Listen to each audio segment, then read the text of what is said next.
Yo, that's that spam, good buddy. That ain't no real person. That's that spam.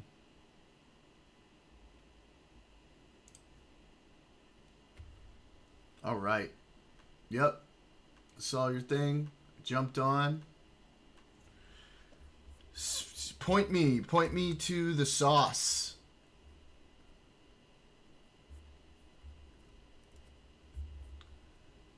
Where is the sauce?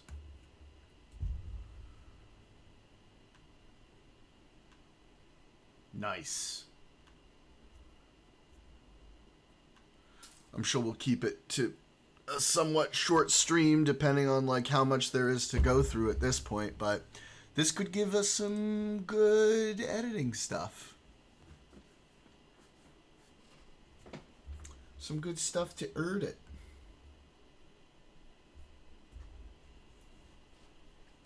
Oh wait, let me open Discord.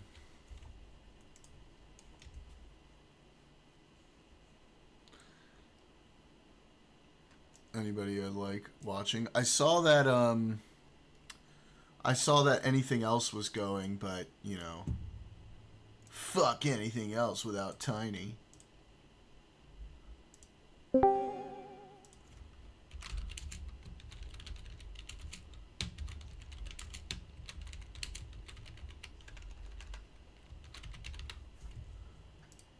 Alright.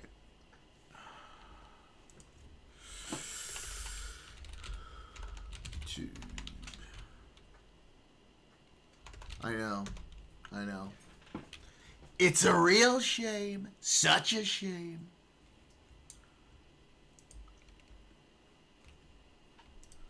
Let me switch to my personal account that I have premium on.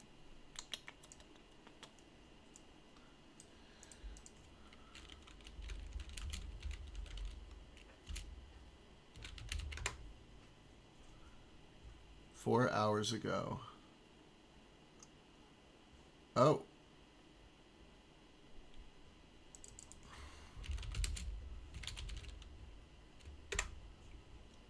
Abuse.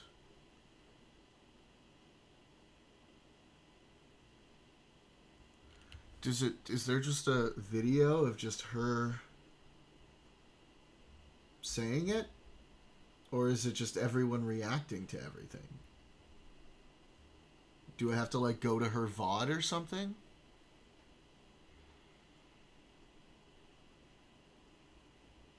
I look so unkempt right now. I haven't shaved or anything.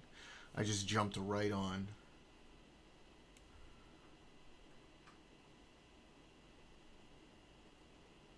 Mizkif and Emiru. Nice. Gotta love those autocorrects. Oh, here it is. An hour and a half. Well, we can probably 1.5 this, right? Or 2 point it.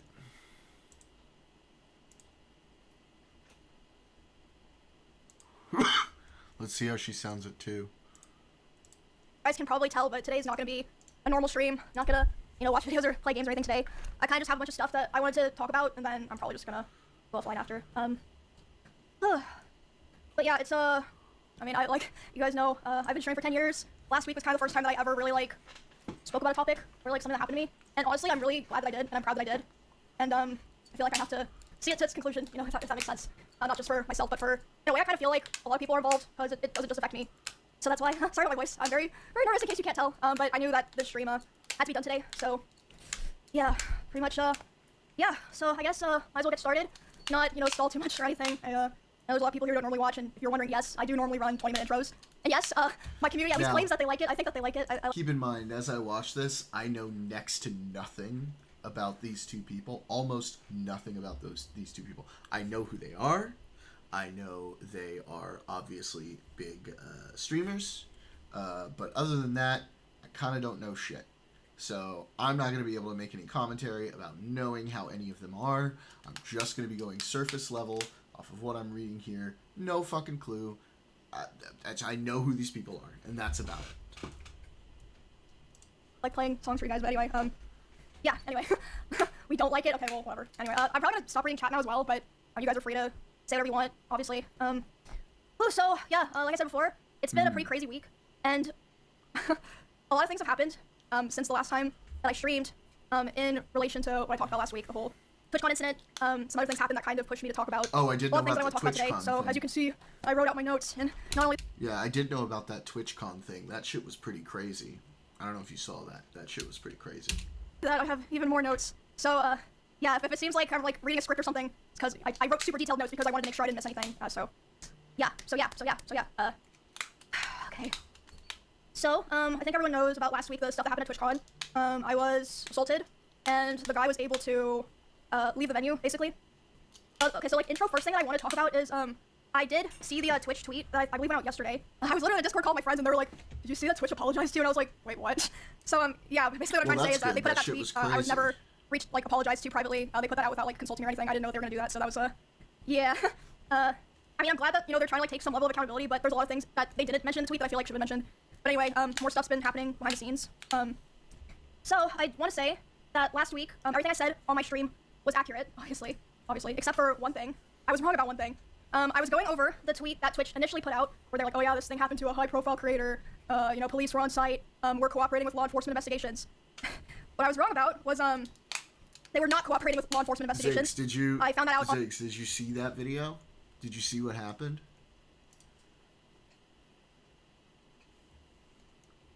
On Monday, when I got a phone call from the San Diego police, and they were talking to me, and they basically said, hey, we can't really do anything right now because they apparently know the name of the guy, but they're not giving it to us until a warrant goes through. Which, if you know anything about that stuff, it usually takes a while. Even you know, if it's expedited, which it was being expedited for me, but it still takes a lot of time. And they're like, yeah, they're refusing to give us the name, which as far as I'm aware is like a very common company thing, where they'll be, you know, they don't want to give out names of potential people involved in crimes because then like that person could maybe like sue them for giving their name to police. I don't know, something like that. That's what my lawyer said. But basically, they were Twitch was trying to make sure that the guy that assaulted me didn't sue them, which meant that the police were not able to work on the case right away. So yeah, I got a call about that on, I believe it was Monday, from the San Diego police. They're like, yeah, we're working on the warrant, but like right now, that's like all we can really do. But like we're trying our best. Just like want to let you know, we're gonna keep in the loop and everything. I was like, okay. I was very frustrated because I was like, damn, like I didn't know that on Saturday. I would have said that if I knew. And then I believe it was the next day. There was someone who, I don't know if they were a viewer or if they were just someone who like knew of the situation from social media. They contacted my manager, and they basically told her. I forgot to take my ADHD meds. 2 seconds. I just noticed as I was like, my concentration was all over the place. I was like, I gotta go take my ADHD meds. 2 seconds, I'll be right the fuck back.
that at their place of work, someone came into their work who matched the description of the guy, and this person was saying like, oh, I'm, you know, traveling to Texas, and I caused like quite a stir at a TwitchCon, and this person like, you know, reached out to my manager, reached out to police, San Diego police interviewed them. But basically what I'm trying to say is because all this stuff was delayed, this guy was able to get really far away from San Diego, allegedly, and this whole time my manager was like, basically like begging Twitch, like, dude, like please give us his name, like we don't know who this person is, like for all we know he like lives around where Emmy and her roommates live, like I can't like help her if like I don't know who this person is, and they were refusing to do it. But after that tip from the person who said that the guy came into their workplace and was talking to him, my manager demanded the info from Twitch, So they did end up giving it to police, but not my manager, as far as I know. She still doesn't. Yeah. So the investigation's still going on, but it's like been a huge mess because of all of the delays and like refusal to work with the police. Yeah, it's ongoing. I can't like say too much about it. Like all this I'm saying, obviously I like ran by my lawyer and stuff. And I want you guys to know that Melissa has been making sure that, you know, me and my roommates, who are obviously other pretty well-known girl streamers, that we have been safe here, paying for like security stuff, making sure we're protected. Again, my manager's been taking care of that all her own. Twitch did not offer anything like that. Yeah, that's where it is right now, pretty much. I can't say like too much about what, you know, me and my lawyer are doing, but my hope is really that there's some kind of like public resolutions that people who like have seen this and like know that everything that's happened can feel better about it. Because like I said, I don't feel like it's just about me. Like it could have been anyone that happened to, like a small streamer who's not as lucky to have the resources or like, you know, the reach that I have. So it's very scary and yeah, just very, very frustrating. It is scary, dude. That video was fucking yeah, I don't know what's gonna go. I'm sure that, you know, they're probably, I would speculate, not very happy with me for talking about all this, but I feel like it's not fair to keep it hidden from all the people who literally had to witness it because of Twitter and Reddit and all these things. And she's like, obviously you guys know I was super... She's like a tiny little person, too. Like, that's gotta be so scary. Grateful that the guy posted it got, you know, spread around so that I didn't have to figure out how to talk about myself, but yeah, I'm just... it's a lot. It's been really heavy this week, but obviously I'm getting a lot of support from my friends and other streamers and obviously my manager, other people that I work with, my employees and such. But yeah, I don't want to just let this be a thing that I think that they're hoping it just blows over and gets like swept under the rug. I'm not gonna, you know, go live every stream and complain about like, oh, you know, I got done dirty. I'm not gonna do that, but I'm gonna try to the best of my ability, keep you guys updated until there's like some kind of resolution, you know. So yeah, pretty heavy, intense stuff. Yeah, it's been. Sorry, I'm just looping myself now, but yeah, I would hate if like this kind of just went away and people were like, oh, what happened? You know, I don't know. You know, am I gonna go to TwitchCon next year and, you know, like if something happens to me, it's gonna, you know, they're gonna try to hide it, basically. Yeah. So there's that. Give me a second. I have some more stuff I want to talk about, but I'm trying to not okay, here we go. rush myself because I'm trying my best to like, you know, stay composed to the best of my ability. Here we go. So that I can get to the information across accurately. Yeah.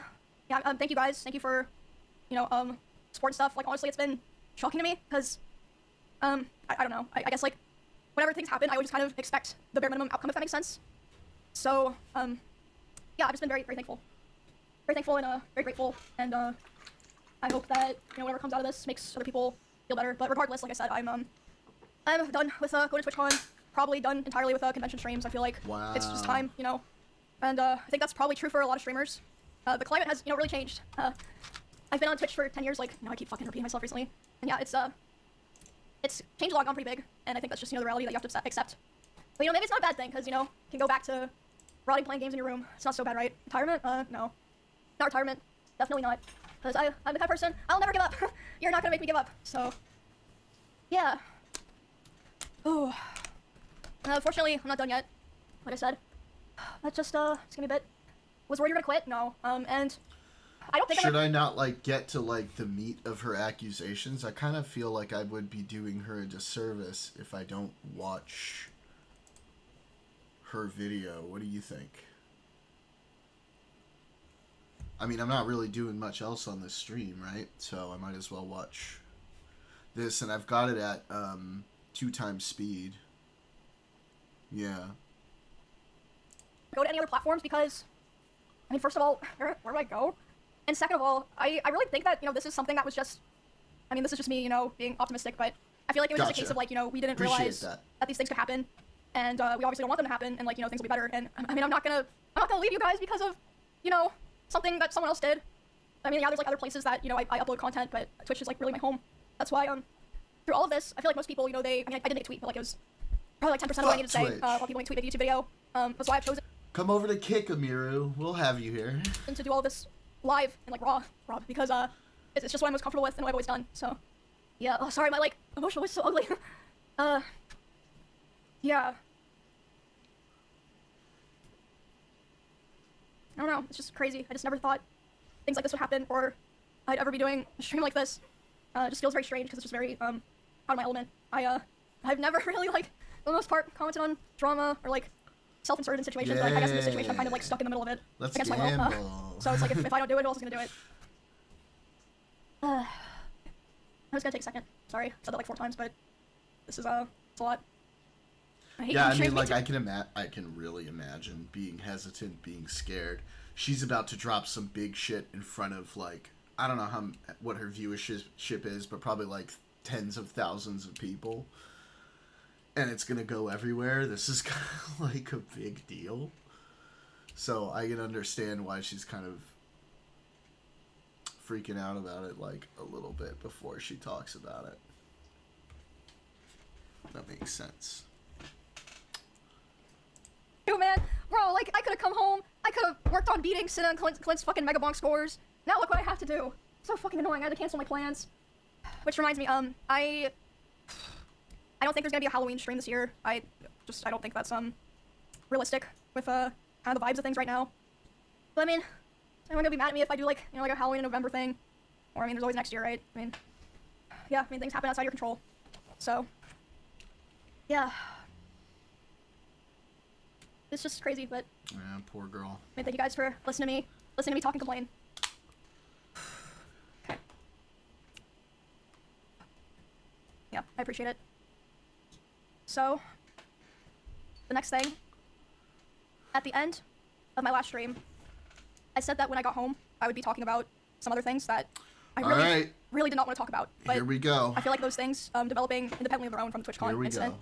have gone to a point where I kind of feel like I have no choice. So, I've already seen a lot of people speculating about what I'm going to be talking about, and some people have been right, but even for the people who were right, they were only like 5 to 10% right. I don't think I've seen a single person online who knew or understood the severity of what I want to talk about today. And I want everyone to be aware that I've been handling the situation very seriously, and I've spent a lot of time thinking this over. And not only that, I've been in contact with a lawyer. I had them review everything that I'm planning to say today, because I wanted to make sure that if I was going to do this, I was going to do it right, because it's so serious. And, I feel like it's going to change things forever. And, so...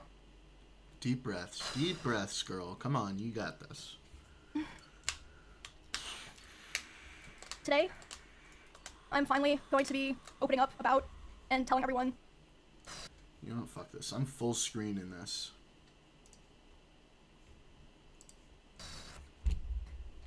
Sorry, I swear I'm not trying to, like, make this dramatic or something. Like I said, I really wish I were not feeling like I had to do this. Just give me some time. I'm gonna be doing a lot of, I guess you could say, like, fourth wall breaking in a way, and talking about things that I thought would always be personal, and just, you know, I would just carry them myself. Today, I'm finally gonna be opening up about the psychological and domestic abuse, stalking and harassment, sexual assault, and threats of blackmail that Mizkif has done towards me, and some of these issues which are still ongoing.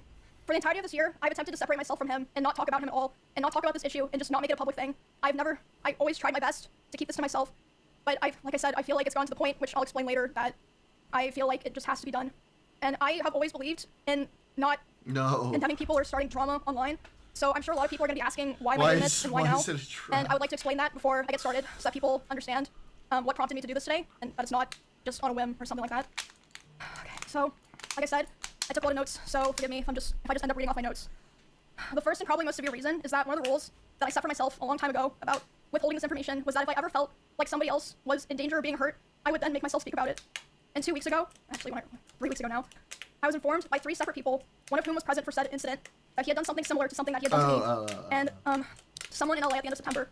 And this person is not a streamer or content creator, but obviously that does not matter. And because of this, I cannot in good conscience sit here. I understand that. I understand that point of view. I do. But, you know, personally, I gotta disagree. And that might sound weird because, like, I think a lot of people look at someone like me who's, like, Polly, and they're like, well, everything must be fucking crazy and a pain in the ass and, like, hard to handle for you. But I don't know, man. Like, the relationships I've formed, obviously just like anybody else, not all of them last, but, you know, the rewards you get out of it, I think far outweigh any of the pain that might come. You know what they say, it's cliche. It's cliche, but better to have loved and lost than never to have loved at all. And I think it is really true, but it's just my thoughts. Oh, that is not the screen I was on. Knowing that I know critical information about someone that almost no one else does and not say anything.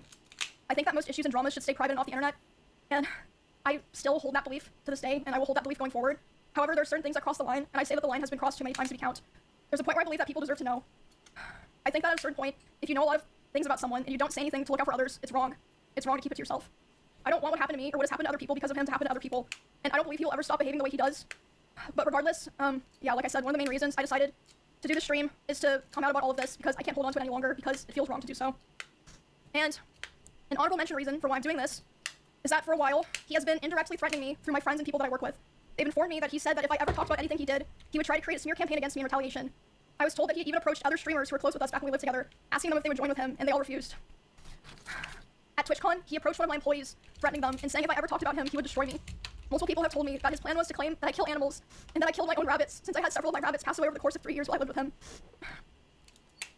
I'm sure he's probably listening now. It's probably gonna come as quite a shock to him. I'm always actually down for that, Ziggs. I happen to give like really, really, really good advice on that sort of stuff. Made its way back to me, and that I've known for months. But if you try to threaten me to stay quiet, especially using my poor dead animals, I'm not going to stay quiet. Okay. So now that I've explained all the reasons why this took so long and why I made the decision to do the stream, I have a few more things I would like to get out of the way before I start talking about all of this. The way that I'm going to do this today is I'm going to run through everything from the beginning to the end to try to get across the story as accurately and fully as I can. And, hold on. I'm also going to be showing a few screenshots validating what I'm saying. I have more things, but this is what I felt comfortable using today. And, I will be running through those later. Wow. Another thing that I'd like to mention before I start is that receipts. during my statement, I'm going to be mentioning directly the names of about half a dozen other creators who were present for certain things. And I want to say that none of these people did anything wrong. I'm just saying that they were there, and I've asked all of them permission. They all said that it was fine to include their names, but I know this won't stop everyone, but I ask people, for the streamers that I mentioned, please don't go bothering them or asking them for more information. If there's something else that they want to say, they'll say it themselves, so there's no point to go pester them and bother them about it. There are also streamers who gave me permission to share things that they relate to me privately, but asked me to redact their names, which I, of course, did.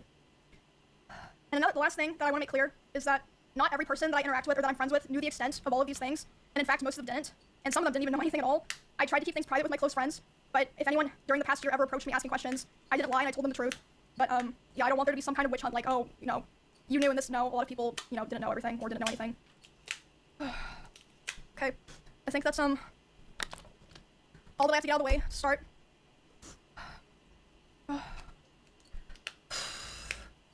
So, this is public information.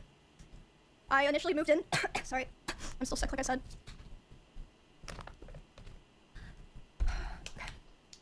This is, all public, obviously this part. I moved in with him, I believe it was the end of 2021, because, he offered, I was, living alone at the time, and I was having, stalker issues in Kansas, and I mean, you guys know, like, all the stuff that happened there.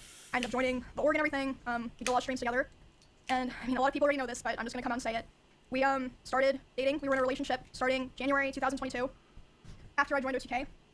I'm not planning to go into too much detail about the start of— No, I think she's in, like, a sweater with, like, a collar, like a little collar. But yeah, I see what you mean. The collar looks kind of like a judge's collar.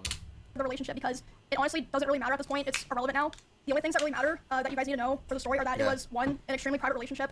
It was even hidden from friends and people in the org, but I mean, obviously people all eventually figured out they're not fucking stupid. And second, it was an extremely codependent relationship, which it's not the issue, but let's just, you know, making that clear for details. It always does. To me as someone who was— It's, you know, people think long hair is a pain in the ass to take care of, but let me tell you something. There's nothing that takes longer than shining this fucking dome. Very nice to girls, and wanted to help me feel safe from stalkers, and wanted me to succeed as a teammate, and we grew very close over time, and I was very dependent on him for feelings of safety, social life, like my stream, my job, and everything. So yeah, besides it being a very codependent relationship, the start of it was fine. I saw a lot of people mentioning this. They thought this was what I was going to talk about. It's not a secret. I think everyone who paid attention knew that he was very controlling over what I wore, to a degree, who I was friends with, and even when I would stream. So, when it was definitely slow over time that bad things started happening. At the start, it would be things like, for example, he would throw bottles, like plastic bottles of liquid in it, not like glass bottles, at me, despite me telling him, like, I didn't like it and it scared me and I bruised very easily. He would throw his phone at me. I would tell him, you know, it scared me, I don't like it. And one time it even hit me in the eye, which caused me to get a black eye, but he always, you know, was like, oh, it's an accident. And I was like, oh yeah, it's an accident. Like, you know, of course I'm not gonna think that, you know, he's— Wait, what was the context of that? I missed that for a second. Did she say he just randomly throws shit at her? Just like randomly? What the fuck is that? What the fuck is that? 9 o'clock. I'm not streaming tonight. It's Sunday. It's Sunday. I'm not even usually streaming now, but shit's going down, so. Yeah, I just, at the time, I just kind of was, you know, I just brushed it off, and looking back now, I feel like that was kind of the start of him testing my boundaries, if that makes sense. So that was already kind of starting to show signs within the first 6 months of me and him being close, and then, again, a very public situation. The end of 2022, the cover-up allegations happened. I mean, y'all, like I said, all that's public. Of Mizkif controlling, telling her what she... Oh, I thought you were talking to me. Like, you can find all that, see, like, what I said during that, everything. After that happened, his behavior started getting a lot worse, which, I mean, I suppose it makes sense, you know, he was very stressed, a lot of stuff was happening, but the bad behavior was ramping up, and I feel like it's so apparent if, like, you know, you go back and watch anything from that time. I tried so hard to help him and be there for him because I really believed in him, and I wanted him to, you know, get better and get back on his feet and be the person that, you know, I always believed that he was. But that, unfortunately, did not really happen. For a long time, I think about a year and a half from when that all happened, it was kind of like slow things getting worse, but, I mean, honestly, I'm not even gonna bother going into the details of all that because there's just too much to cover, and, it's honestly kind of not really relevant to the rest of what I'm saying because the rest of what I'm saying is a lot worse. There was a point where things really took a turn for the worst. Like, it felt like, you know, like a very delicate branch just kind of snapped.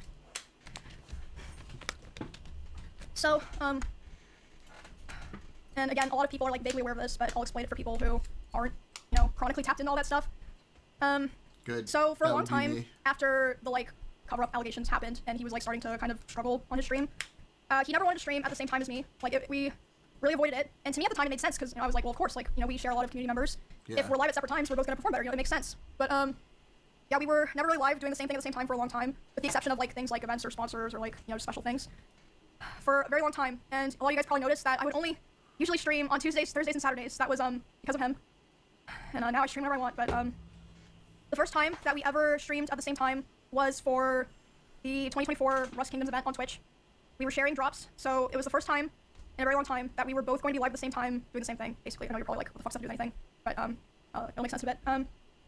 So,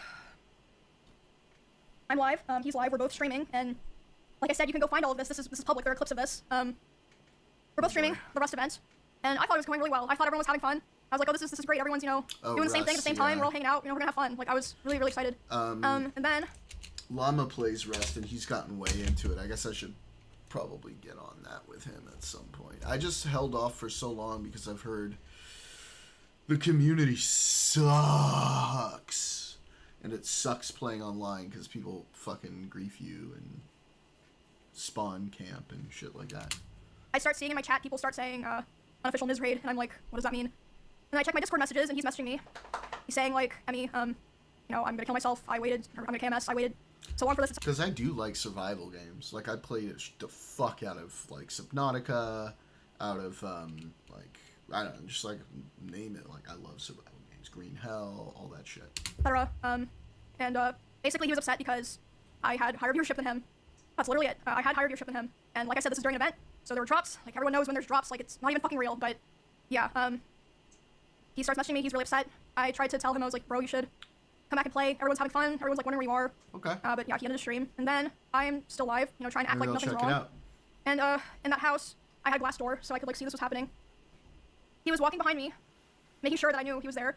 And, by the way, so there were many ways out of that house, if he wanted to leave the house, that were closer to his stream room. He intentionally chose the door that was right by my room. I feel like that's pretty apparent, at least to me. He starts walking behind my stream and slamming the door so loud that my noise gate can pick it up, so even people on my stream are able to hear this is happening. And he slams it so hard and so many times that the front door literally broke. The lock did not work anymore. It didn't work for months, and it would just make this horrible sound that I would have to hear, like, every fucking day. But anyway, so I hear him back there doing this, and I'm like, what the fuck is going on? So I tell my stream, I'm like, hey, guys, I'll be right back. I get up and I go talk to him, and I'm like, hey, what's going on? He's like, I mean, like, I hate all you guys. Like, all you guys do is just take from me, and, like, I'm just done. Like, I'm just done. And I was like, this is, like, really happening because of Rush drops? And he was like, I don't know what else to do. He was, like, going off on me, like, basically saying that he hated me. And I was like, well, I don't know what to do now. And he was like, go finish your stream so that people don't know anything's wrong. And, I stopped in the bathroom outside my stream room, and I'm, like, you know, checking my makeup, trying to make sure people can't tell that I was, like, crying.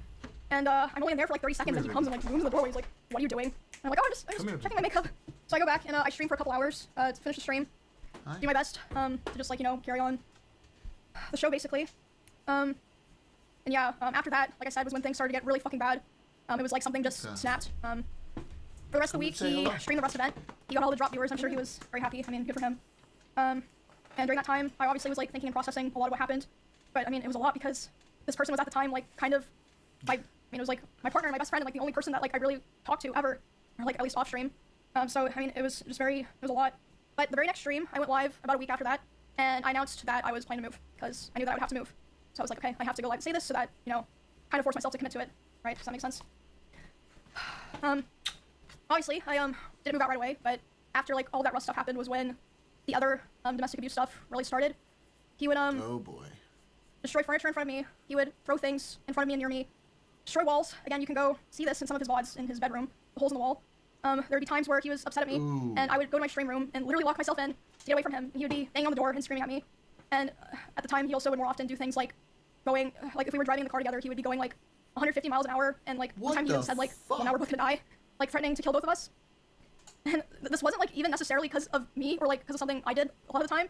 Like one of the times that it happened, it was because we were just getting food, and he was on his phone, and he saw that Mr. Beast had put out a video, and Mr. Beast had invited another streamer, and he was like, oh, Mr. Beast invited this guy to his video, not me. And I was like, oh, well. Yeah, this is actually, by the way, this is exactly why I chose it. Oh, for God's sakes. Oh, Mika. That's exactly why I chose it, because it's super multicultural. And, like, it has all these different meanings and shit. Okay. I spelled it a little different, by the way. It's actually spelled, well, obviously without the slash, but yeah. But yeah, that's why I chose it. I wanted her to be a special little, unique little butterfly. Come here, babies. Come here, baby. That's my girl. And I'm like, huh, yeah, I guess so. Which led to him going 150 miles per hour in the car and talking about killing himself while doing it. Then at home, other things would happen. Like, I'd be trying to sleep, and he would scream at me and say that it was all my fault, that he felt insecure. There was a time that, I walked into a room that he was in, and as soon as he saw me there, he threw his phone at the dresser and started yelling because I had posted a YouTube video within the same couple of days as him, and mine was doing better. So basically, I felt like I was kind of stuck in a loop where I felt like I had to constantly perform and, like, prove my value to not be thrown away. But at the same time, if I ever performed too well, I was gonna be punished for it. And it just felt like a very rough situation to be stuck in because, I mean, streaming is my hobby and my job. It's a huge part of my life, even before, you know, I met him. And yeah, but, like, aren't you naturally, as, like, a cute girl or whatever, I mean, like, you're sort of, aside from, like, outliers, you're kind of naturally just gonna do better than, like, a regular dude, right? Isn't that just kind of how the internet and the streaming world works? became, like, a larger creator. And I remember thinking all the time how it felt like he hated me, but he still wanted me around, for his channel and, like, his thumbnails and everything. And, this is still before I moved out. There was a time where it was, the tension in the house was so unbearable that I would sneak out and I would sneak into Esfan's house using my code. And, Esfan didn't know why I was doing this. He saw me a couple times. I'd be like, oh, I'm just gonna go, take a nap in your guest room. He'd be like, yeah, that's fine. I would sneak into Esfan's house just to have some time of, like, peace and quiet. But eventually, he figured out where I was going, and he would go over to Esfan's house to keep telling me off. And there was, a time that he did it, and, I was laying in the guest room bed, and one of the roommates in that house had, come to see, like, why I was crying, and they were standing in the corner, and he came in, and he was very physically aggressive. He was like, Emmy, like, what are you doing? Like, angry. And then as soon as he turned and saw this other person standing there, he instantly, like, deflated and changed his tone. He was like, oh, Emmy, I was wondering where you were. Like, are you coming home? And, that roommate, like, later asked me about it, and they're like, what the fuck was that? Like, are you okay? And I was just like, oh, it's nothing, because I felt like a lot of the reason I didn't tell the people around me was because I felt like no one would understand, or even if they understood, it would just be a burden to them, because all of our streams and social circles and communities are so intertwined. I was like, maybe it's just better for me to deal with this and, like, hope things get better, basically. Yeah. I honestly don't even remember what the final straw was that I finally was like, okay, it's time to go. Like, I prepared the house that I lived in before this one, like, pretty much immediately after the, like, breaking the front door thing happened, but I was still, like, scared and unsure. Bro, honestly, like, if she was my friend, as soon as I heard if I had heard the breaking the front door thing and the punching the holes in the wall thing shit, that's when I would have been like, dude, you gotta get the fuck out of there. Are you kidding me? This dude obviously has anger issues, and it could only be a matter of time before those anger issues, like, get directed at you specifically, and you end up getting hurt. Like, whether it's temporarily you need to take some time, like, space from each other, or whatever it is, like, you like, for your safety, you should probably get some distance from that person. So I don't remember what the final straw was, but I remember the day I took Cheddar to the house, because he just randomly started, like, screaming at Cheddar. He was like, get that fucking cat out of my house. So I just grabbed Cheddar and put him in my car, and grabbed his litter box, and Who screams at a cat like that? What the fuck? took him there, and I just left him there. Those things has to come from them, though. I've helped abusive relationships dissolve. They get together if they want to, depending on how they were raised. They might mistake abuse for... No. I'm not saying, like, I'm going to be like, okay, you definitely need to do this. And I definitely know about different attachment styles and all of that, and, like, how people are going to get stuck into, like, abusive relationships and, like, stay there and everything. But that's just going to be my advice, is what I'm saying. Is, like, you got to protect yourself here. You got to take care of yourself and make sure that you don't end up getting hurt, like, physically and abused. And unfortunately, that's what ended up happening. I obviously don't know what her background is and, you know, how she grew up and the kinds of things that could lead her to end up in an abusive situation. But I'm just saying that's, you know, if I were her friend, this is what I would say to any of my friends in that situation is, hey, you need to protect yourself. I agree. I just got to a point where I tell them where I stood as a friend so much that I got tired. Yeah, no, I know that. I've been there too, for sure. That's a good friend thing to do. Luckily, she was healthy enough to know she didn't deserve it. Yeah. And never took him back to that house. And then I think like within several days after that was when I finally moved out. It was on very short notice. Like I said, I don't even remember what the final straw was because so many things happened. But there was a time when I just knew. I called some movers. I said, hey, can you come tomorrow? And they're like, yeah. And then I literally moved the next day. Moving out into the last house that I lived in was a huge step mentally because, like I said, a big part of why I moved into the first house in Texas in the first place was because I felt like it was the safest option for me because, you know, I am a girl where it's like kind of scary for me to be living alone. So it was very hard, and at the time, even though like all these other things had already happened, I was very hopeful that me and him could be cordial and like eventually like things would be fine, at least publicly, like for stream reasons that, you know, everyone could just keep streaming like nothing had happened. And, you know, at the time I thought that would be the best thing to do, and I felt like if I, you know, separated myself from him without explaining anything, people that watched us wouldn't understand and would attack me. I was yeah, I mean, it ended up happening anyway. So, but yeah, after I moved out, we, like I said, still kept in contact. I had hope that somehow things would get better. He would always beg for me to come back, and he would promise therapy and change, and like even talk to other people and like kind of present like, oh, I want to. I have heard that exact story so many times because like the thing you have to do is you have to say, like, if you're in that situation, my position is what you have to do is you have to say, fine, then you start getting therapy, and once I see that you're doing that, then maybe I will come back. But you can't just promise it to me and I'm gonna come back, because I know if you promise it to me and I come back, you don't have that motivation anymore. You need to go get therapy first. Change, I want to be better for Emmy or whatever, you know. There was a short period in October where we had broken up because, I mean, honestly, it doesn't matter now. And when that happened, I honestly felt relieved because I was like, okay, finally, it's like on his terms, so that means he'll be satisfied and be able to say it was his choice, and he'll leave me alone. Because whenever I would try to push for it, it just felt like I couldn't like really sever it, if that makes sense. But I mean, obviously, hence he took the stream, that was not the end of it. A week after this breakup, he asked to come over to my house and talk from closure. He came to my house, and I was crying like crazy because the emotions were just very high because I was dealing with a lot of major shifts in my life as a result of me attempting to try to distance myself from him. He, so yeah, we were just talking and I was crying a lot. He started to try to comfort me by hugging me while I was... It's like debating to sell stock. I love the stock. It might go up, it might go down, but if it keeps going down... sitting on the couch and holding me really close to him. And when this was happening, we hadn't talked in quite a while, and I'm usually very uncomfortable with being touched a lot by people that I'm not in a relationship with. But I let him hold me while I was crying. And he started kissing me in my face, and I let him do it. I was still sobbing a lot. And then, suddenly, he tried to climb up on top of me. I mean, that could be... Oh. I mean, like, in that sort of a situation, kissing her, like, on the forehead, whatever, while she cries a lot, like, that's fine. That could be sweet. That could even be romantic, right? I mean, the circumstances are a little weird, but it sounds like what's coming up next is pretty fucked. Suddenly, he tried to climb on top of me and aggressively shoved his hand down my pants, and, I screamed. Yeah. And when I screamed, he jumped off me like a cat, like... And, instead of apologizing or checking if I was okay, he said, I feel weird now, I feel like I did something wrong, I have to go, and he immediately... No fucking shit you did something wrong, dude. Are you fucking kidding me?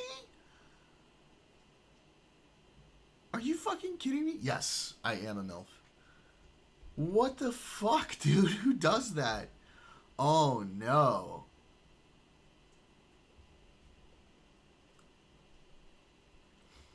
I mean, at least buy me dinner first. Yeah, dude. Why is that? Your first response to that situation has to be profusely apologizing. Like, what the fuck? What the fuck? She's obviously all kinds of fucked up in the head, and what you're gonna do is climb on top of her, shove your hand down her pants? Yo. Yo. Yo. My dude needs some help. My dude needs some help. Left my house while I was still crying, without checking if I was okay or anything. And at the time, I was still making excuses for him, and I was still afraid of causing trouble for other streamers around us, or like, you know, making things weird for viewers. I know that probably sounds crazy, but like I just felt this pressure, like I had to try to keep things together, if that makes sense. I felt like I caused trouble for so many other people if I ever said anything bad about him, or if I caused rifts in our friend group or streamer group. I tried to stay on good terms with him and hold everything in, and also I still cared about him a lot, and I still at that point had hope that things would get better, and that, you know, he would improve.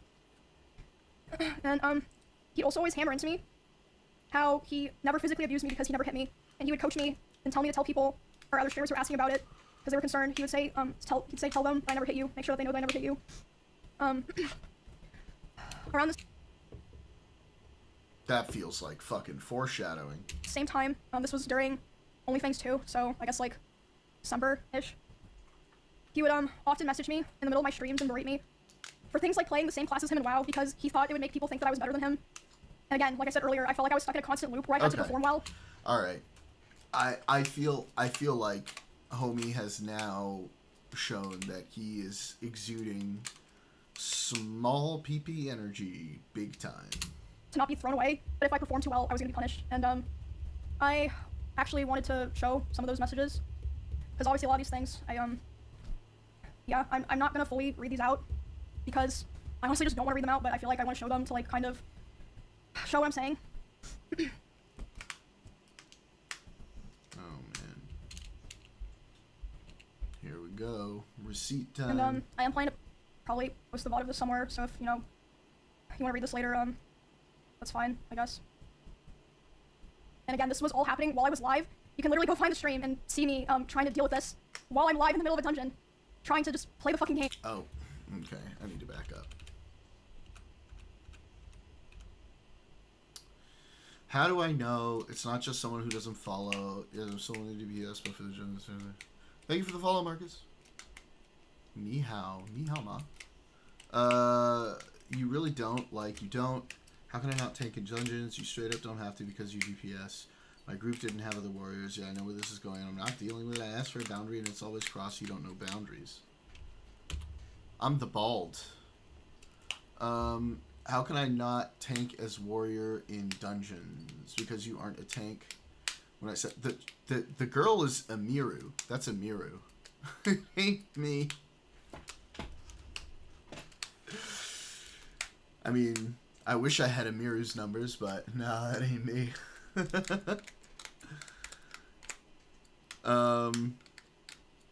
Nah.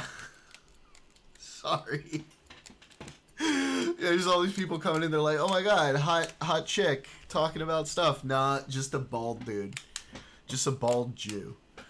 How do I not tank as warrior dungeons because you earn a tank? When I said I don't want to be a tank, man, I don't want to tank in rage. Still true, because I don't know what I'm doing. You do not need to tank in dungeons, so I'm not going to get so much shit nonstop. Don't ever pull aggro. Emmy is better. Okay. Okay. I don't understand what you want me to do. Not tank, just that simple. What the fuck does that mean? You already played warrior. When I told you we're going to get compared, don't pull. I'm going to pull aggro because I'm a warrior. No, you're not. Another warrior can tank. I didn't have another warrior in any of my groups today and no warriors wanting to join. Girl with 27k. Couldn't find a warrior. You can every time. You just want to tank. Know what you're doing right now and I'm not dealing with it. Bro, all of this over a fucking video game? Jesus Christ, bro. Like, can we get some priorities, please? There were no warriors asking to join. Why is it bad for me to pull in dungeons? Because now I'm going to get compared nonstop because now people are just going to say you're better over a power dynamic on a pretty girl. True. Yeah, I was like, as I said that, I was like, well, that's not really what it is. It's like he needs to feel like he's better. I feel like I know what this is.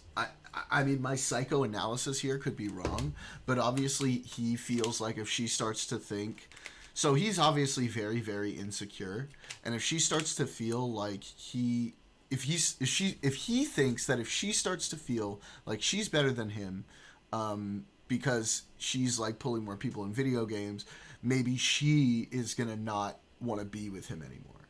Is essentially what it is. She'll be like, oh, I get somebody better. I don't need this fucking dork. Yeah. Because now people are just going to say you're better because I told you this when you first told me you want to play Warrior. It's already happening. You just don't care about this stuff ever. There's no boundaries with you. She's going to be like, why do I need him anymore? Is what he thinks she's going to do. Which is like, that's not how you have a relationship. Dude, don't dude me. Ask for one thing with you. Don't be a tank. Now you're tanking. What can I do? What the fuck am I supposed to do? Don't tank. Yep, there it is. I'm playing the game. Okay. Tank Emmy, do it. Let me handle all the hate, the criticism. You're worse than Emmys. The Emmy is so much better. The people. Oh my guy, you gotta grow some fucking balls, man. You can't look. I love chat. I love you guys, right? But like, y'all dunk on me all the time. Like, if I let it get to me, I would not be streaming anymore. Even though you guys are like obviously just fucking around with me. But every once in a while, like, a fucking troll comes in, somebody comes in and they're an asshole, right?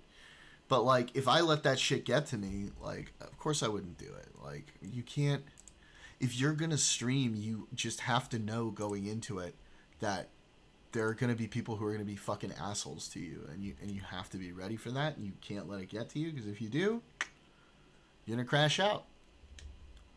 You have fun. As your job becomes saying, you didn't listen. Now it's classic. What was I supposed to do? I'm not dealing with this. -p. What the fuck is this? Yeah, exactly. And try to make a community that's mostly better than the shitty people, right? And then go from there. Like, I knew I was bald when I came to stream. I knew I was gonna have fuckers coming in here telling me I'm fucking bald, right? I can handle it. I'm fine with that. I look fucking sexy bald, so I can handle that shit.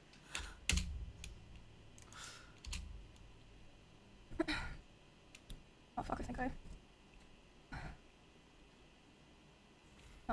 What is this? What is this for? I don't understand. Is this because I'm old? Do I not understand what this is? What is he doing here? Tank Emmy, do it. Let me handle all the hate, the criticism. You're worse than Emmys. The Emmy is so much better. The people saying you're better in every chat. The comparison says nobody will ever be on my side. Let me deal with it. You have fun. I asked you not to become a tank. You didn't listen. And now it's the classic. What was I supposed to do? I'm not dealing with this. And like I said, you can go find the stream. But for context, I was playing Warrior in World of Warcraft in like a level 24 dungeon. It was like silver play. Like it was just like it wasn't even like it was like dog shit gameplay. I'm gonna be honest. Like so yeah yeah you can read that later I suppose if Okay, well that was that exchange. Yeah, oh like I said man, before, poor girl, dude. She's all kinds of. I mean, like, I don't blame her that she's all kinds of fucked up about this. I was constantly trying so hard to compromise with him because I wanted to be cool and I wanted us to be able to coexist in the same streaming sphere. But I felt like I could never win, and he hated my whole existence. Like ever since that one stream where I had like a little bit more viewers than him, and he would say that it was my fault that his stream was dying. Because most of his viewers liked me, and whenever he hit on another girl, they would be confused or not take it seriously because they knew that me and him were together privately. And he said if he would be able to hit on other girls and convince them that it was real, he would get his career back. That was like started within the last couple of weeks that we spoke to each other. He started saying terrible things to me about other streamers in Austin, in particular one specific streamer who I know there's a lot of people that know he has beef with certain streamers. It was not one of those streamers. It was someone who to this day has been nothing but nice to him. He would say horrible things about this person, like about them in their stream, and it was very hard to listen to. So he's just and just in general, he would say horrible things about other streamers. A fucking dickbag. Okay, got it. Austin, like, I quote, I hate everyone here. You're all useless to me. You're worthless to me because it does nothing for my stream anymore to collab with any of you. Miko, where'd you go? And him saying that was the final straw for me. Come here. The day that he said that to other people Yeah, was the first day hater, that I big ever, time. for the first time, started to ignore his calls and messages. Big time hater. And Come here, bitch. because of that, he even threatened to come to my house if I didn't answer. But I did end up calling him back, and I spoke to him, and I basically told him that I felt like I could finally see things for what they were. And he started panicking, and he was super apologetic, and he was saying he didn't want to lose me, which wasn't the first time that he like did something like that and was like, basically begging me not to leave. Yeah, exactly, right? But that was definitely You're gonna be a dick. You're gonna show your true colors until you feel like somebody's gonna leave, and then suddenly you're gonna be really fucking nice. the most extreme time. And again, like I said, I always had the hope that things would be cordial, or that, you know, we could be fine with each other, so I agreed, and we agreed we were going to talk about all of that. We talked about it about a week later, and instead of apologizing for anything, he basically told me that he realized he needed to go to Japan and LA to get his viewership back up, and he was basically too young to focus on friendships and relationships. And it was I mean, despite everything, like I said, I still cared about him, so it was still hard. And I mean, it was like a mix of feelings, you know, like I was devastated, but I was also so relieved. But because of the past incidents during like other fights and times I would try to separate myself from him, past incidents during those times of him manipulating me into staying close with him and giving him more chances, sexually assaulting me, the abuse, and just him generally not being a very nice person. After that, I decided that the only solution, a way for me to move forward, I made the hard decision, but I know now for sure the right one, was to finally completely cut contact with him. I knew it'd be very hard because our careers and our communities were so intertwined, but I knew that I had to do it and that there was no other choice. So I have not spoken to him since January of this year. Okay, so I don't know if that's everything, if there's more to come. Yeah, a lot of that is really bad. Obviously, it's fucked up. Obviously, it's a toxic situation. He seems like a pretty toxic dude. She shouldn't be with that guy. Based on, like, the initial sort of reactions from people, I definitely thought the sexual abuse was going to be more than just that moment. I'm glad that she was able to get out of there, because it seems like based on his behavior, it would have ended up with more than that shit, so that's really good. Dude obviously needs to get therapy and get help. I wouldn't be surprised if his viewers drop by like a lot after this. I'm interested to see how the community reacts, because I have definitely seen a lot worse. That doesn't mean that what happened here wasn't awful and bad, and obviously he has to go to therapy and get fucking fixed from this, but I have definitely seen a lot worse. I have seen like serious physical abuse. I've seen serious well, not that this isn't serious, but serious sexual abuse, like chronic, over a long period of time. I'm glad to know that she wasn't put through it quite like that. This is obviously still really bad, and yeah, homeboy needs some help, man, before he does this again to somebody else, and probably worse. It's been 10 months, but you think that's the end? It is unfortunately not. Oh, we got more. I'm assuming this might be somebody else now, but we'll see. I haven't spoken to him since January this year. It only took a couple of weeks, but soon the messages started. He has attempted to contact me over 40 times individually this year, in individual texts, Discord messages, Instagram DMs, and phone calls. And I'm just gonna show those. Oh, fuck. Oh, boy. Bro, if these are like the unhinged crash out, I'm trying to talk to you because you won't talk to me. Oh, no. Oh, boy. Mika. Dang it. Dang it, Mika.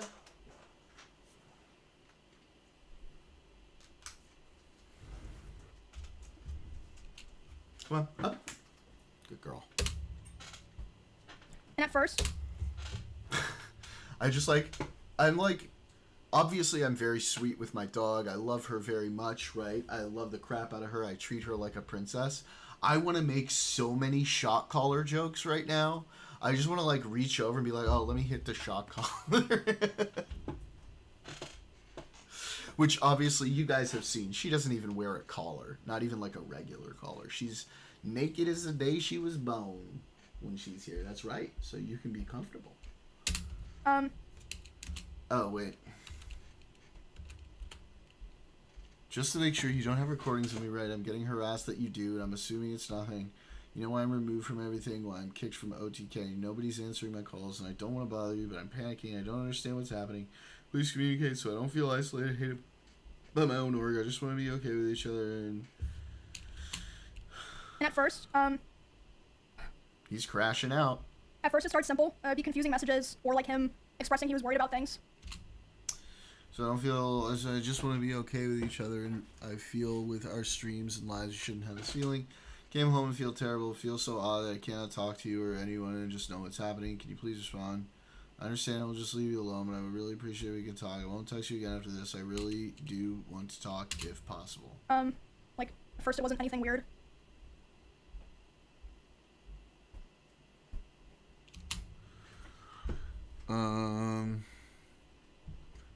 You don't want to hear from me. Oh, look at these dates. Let's see. January 27th, almost a month later, February 22nd. A day later, February 23rd. Another day later, February 24th. 2 days later, February 26th. March 3rd, March 4th, March 11th. I know you don't want to hear from me, but I can't just not message you. I still care about you. If you need to talk, I'm here. Okay. I'm so sorry shit like this happened. I'll be up all night if you need to talk. Oh boy. Can we please talk, Emmy? I'm so sorry what I said. Can we talk tomorrow? Oh my god, dude. Bro. She don't want to talk, my guy. She don't want to talk. You were invited to the party. I know you wouldn't want to go, but I didn't do invites. You were invited, of course, and I hope you're doing okay. And one day we can talk. What is he? What? She don't care, brother. Can we please talk? I really need to tell you things. I'm so sorry for the past few months. I'm so sorry for so much that happened. I need this time to be alone, but I really love you so much. I just needed to know what being alone. Oh no. And I learned I need you. I don't want to be without you. I regret so much that I hurt you and I left, but I know I needed it. My brother in fucking Christ. Holy shit. Holy shit.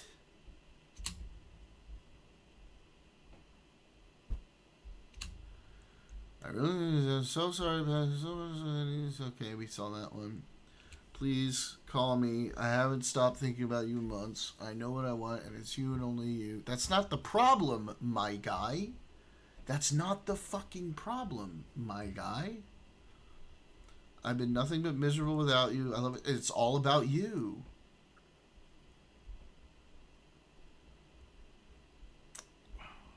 A real relationship? Was it not a real relationship? It seems like she thought it was a real relationship. I want us to go on dates, live together, plan our lives. Oh no, my dude. My dude. The cringe. The second hand cringe. Ooh, my goodness. Oh shit.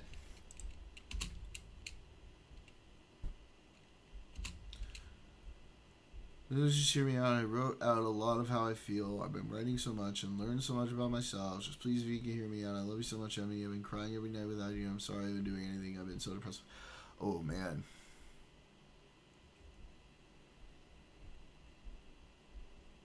This is sad, dude. I feel bad for him. Obviously, I don't feel... You know, I don't think they should get back together, obviously. He's toxic. He needs therapy. He needs a lot of help. But dude obviously needs a lot of help. And that doesn't mean I'm not going to feel bad for him. I can see it. I can see it. Even though it got AI modded. Damn, bro. They're working hard on that. Just please call me. I'll be up. I will do anything for you. I will come home from Japan right now for you. Can you answer me? At least tell me you moved on March 20th.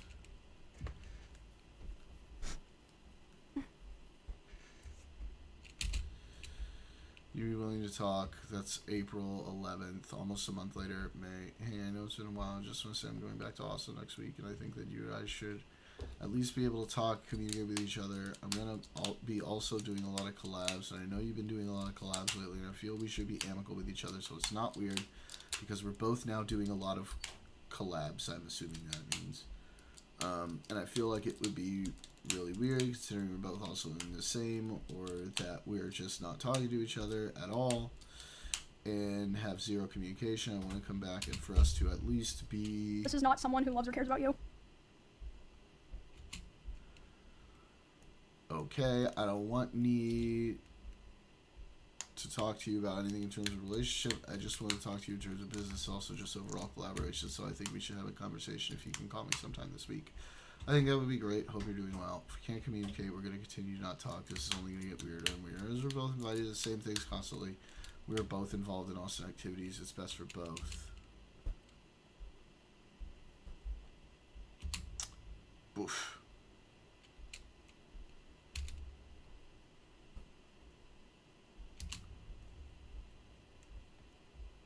Oh no. Oh no. Oh no. Oh no. Oh god, I don't want to read it. I don't want to read it. Oh no. Oh god. Oh god. Okay.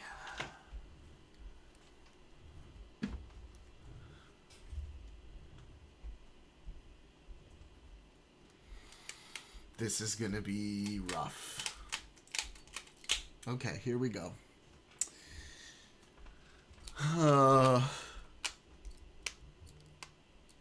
I'm sorry.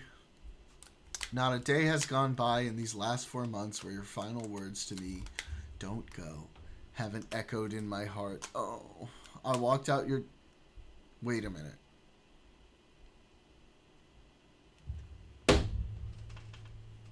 Did you notice what I just noticed? Did you notice what I just noticed? Yup.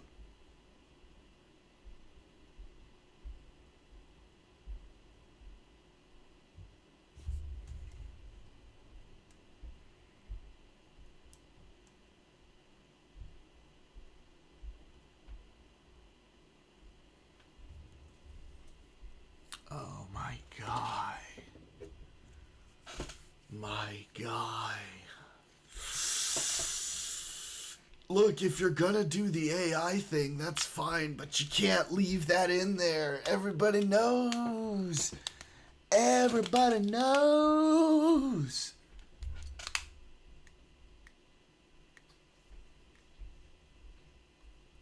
I walked out. Oh god, it feels like AI too. Compared to all of his other writing, it feels like AI, doesn't it? Like it feels super AI. Fuck. I walked out your door thinking I knew what I wanted, but I was wrong. I told myself I needed to be alone, that I had missed out on being single in my 30s. I convinced myself I needed space, freedom, distance. The truth is, I was afraid of commitment, afraid of what it meant to truly let someone in, even someone as beautiful as kind as and kind as you. Bro, you have not written like this the entire time. Your entire writing this entire time has not looked a thing like this. Am I talking to ChatGPT? Am I talking to Grok? Who am I talking to right now? So I tried to protect myself in the worst way possible. I pushed you away. I told myself lies to justify it. I said I was bored. I said a relationship would hold me back. I said I didn't want to be with just one person, but those weren't truths. They were shields I put up to avoid facing my fears and the parts of myself I hadn't yet healed. And in doing that, I lost you. Bro, there is no way you went from all of the ways you were messaging before and now you're writing like this. This is absolutely AI. I just want to compare here for a second. Right? Not just that. Look at like the structure. Just look at the structure here.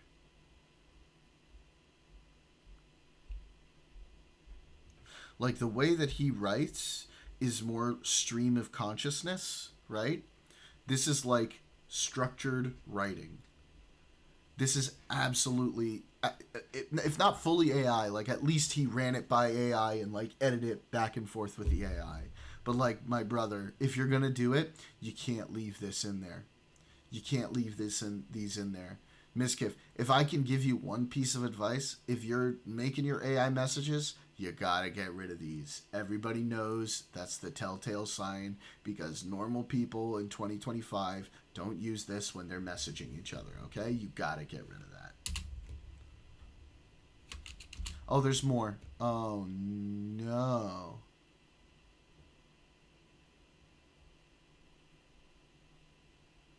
Oh, no. Oh, no. Oh, no.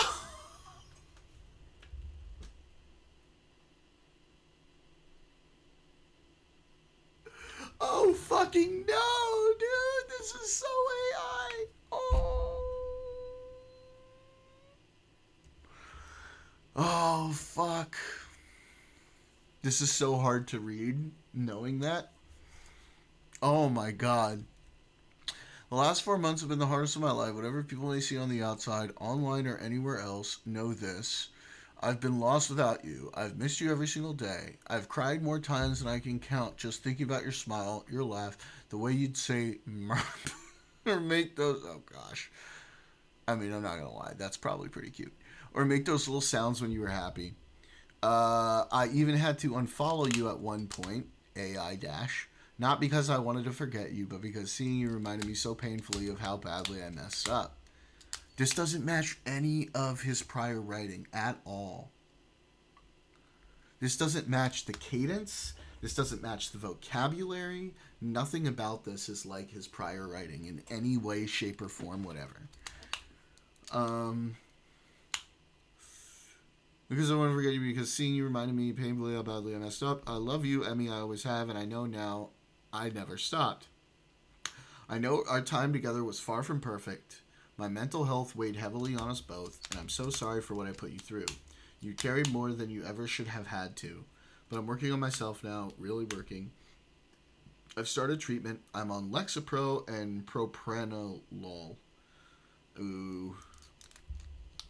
Um, Emmy, ethically, I probably would have blurred out the part where he mentions his medication. That's probably not cool.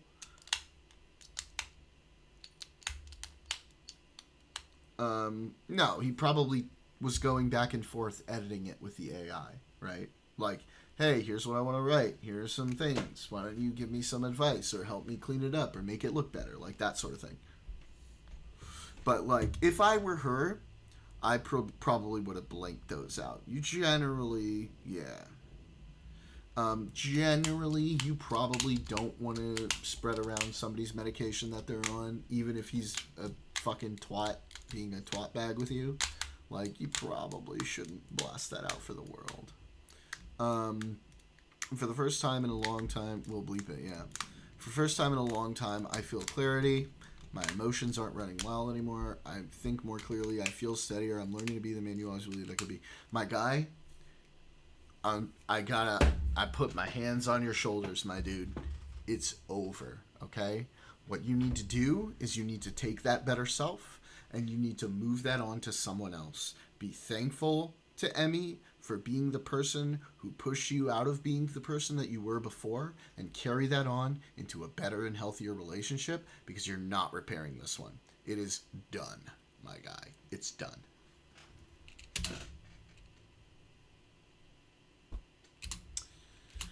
Oh no, oh no, oh no, oh no. And now that I can see things clearly, I know this without a shadow of a doubt. You are the love of my life.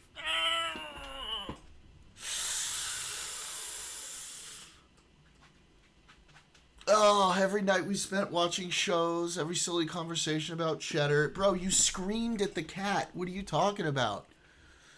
Every time I walked into your room as you were about to go live, I cherished it all. You brought color and joy. Yeah, every time I busted up a door or put a hole in the wall, you brought color and joy to my life in ways I didn't fully appreciate until I lost you. And I hate that I let fear, pain, and pride blind me to how lucky I was to have you. And if you still have any space in your heart for me, it doesn't sound like she does, my dude. I would spend the rest of my life making things right.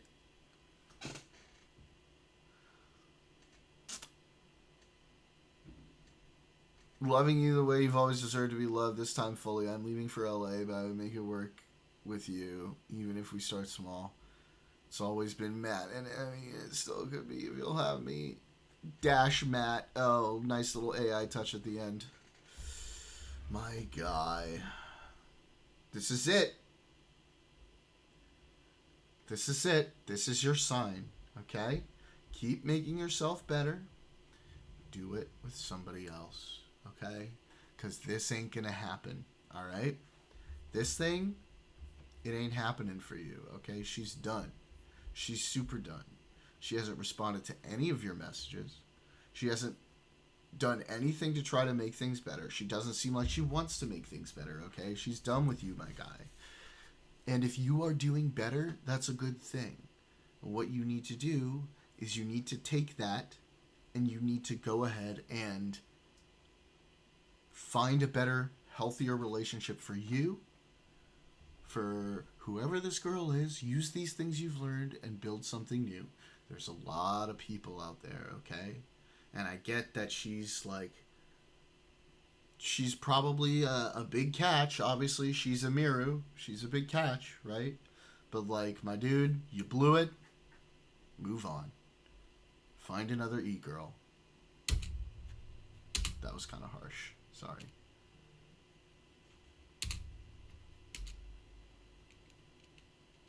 Movie sock while you're here. Wait, we're going on Instagram now? They haven't since May of the year before. Can you please talk a little here? A simple conversation would go very far for both of us. The lack of communication is very confusing. I've been wanting to talk to you for a while.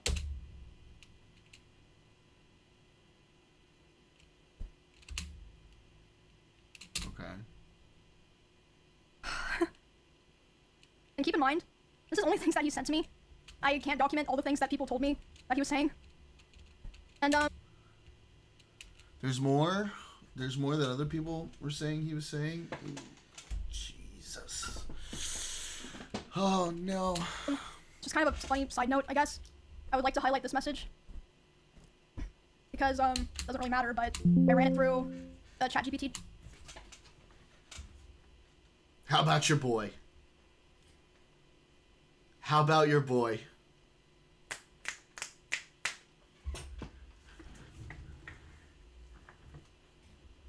I know my shit. I know my shit. Checker. And all the highlights. Like I said, doesn't really matter. I just thought it was interesting. But, yeah, like I said at first, the messages were just simple things. Like, him saying he was worried about things or saying no one was talking to him, which I don't think was even true at the time. I think he was just saying that to try to guilt me into responding to him. I'm not sure about that, of course. This also extended to in-person interactions, because initially I made the mistake of thinking that I only had to cut him off through private communication, and, you know, we would be fine going to the same events and parties and such. I also had to start... Hold on, I'm still fucking sick. I made the mistake of thinking that I only had to cut him off through personal, private communication, but I also had to start avoiding going to the same parties or places I was worried he'd be in person. Because this was after he came back from his first trip to Japan. There was a party that I attended several months after I first went into contact with him. I was aware that he would be there, and I thought it'd be fine. I thought it wouldn't be a big deal. I thought I'll just let him have his space. I'll have my space. You know, it's not a big deal. We're adults, right? During this party, I felt like he was following me around and monitoring me, but I thought that I was just being paranoid. I was like, it's probably just in your head. I was hanging out with Nick and Kachi and a couple other friends. And at some point, Nick was like, it's too fucking loud down here. Let's go upstairs. No one's upstairs. Let's just go, you know, chill in a room and like talk where it's not so loud. And I was like, okay. Uh-oh. So they as a group went upstairs first without me.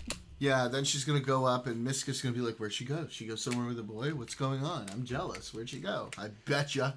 That's what he's thinking. But it took me a bit longer to get up. Oh, there's Cheddar! There's the little cat that he screamed at. Look at that First without sweet. me, but it took me a bit longer to Look at this sweet little get cat. up there because someone like stopped me and was talking to me. And I did feel like he was like standing pretty close to that person. I felt like he was watching me, but again, I thought I was just being paranoid. But I went upstairs, I was hanging out with Nick and Kachi and, you know, our other friends. And then about 30 minutes later, the room that we're in, the door opens. It's Miz. Oh, he opens the door. Hello, kitty. I see why the cat's called Cheddar. Makes eye contact with me, goes, ooh. And then closes the door and leaves. And I was like, Bro. oh, what the fuck? But What kind of behavior is that? again, I was still trying my best to, you know, give the benefit of the doubt. Like, you know, maybe it's just like an awkward situation or something. But a couple months later, the person that he was hanging out with that night reached out to me privately and was apologizing. And I was like, why? And they're like, I just felt like I had to apologize to you because I felt so bad and so embarrassed of what was going on. Like, yes, he wanted to see what you were doing. He was saying, like, I want to go see what's upstairs, and he was checking every room, and then after he opened the room that you were in with Nick, he closed the door and started laughing, and then he just wanted to talk about, you know, how you guys broke up for the next, like, however many hours of the night. So I was like, wow. I was right again, too. That's what was going through his fucking head. Oh my god, dude. Oh my god. How old is Mizkif? How old is Mizkif? I'm just curious. He's 30?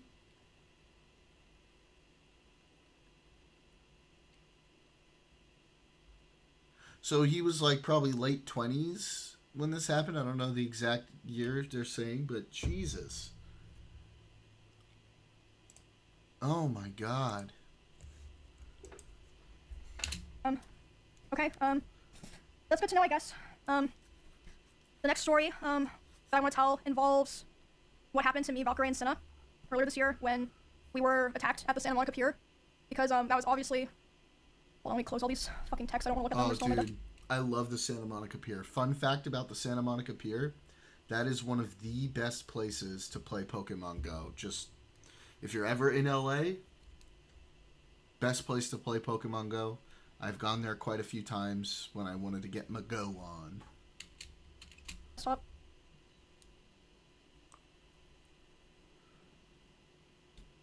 Where was I?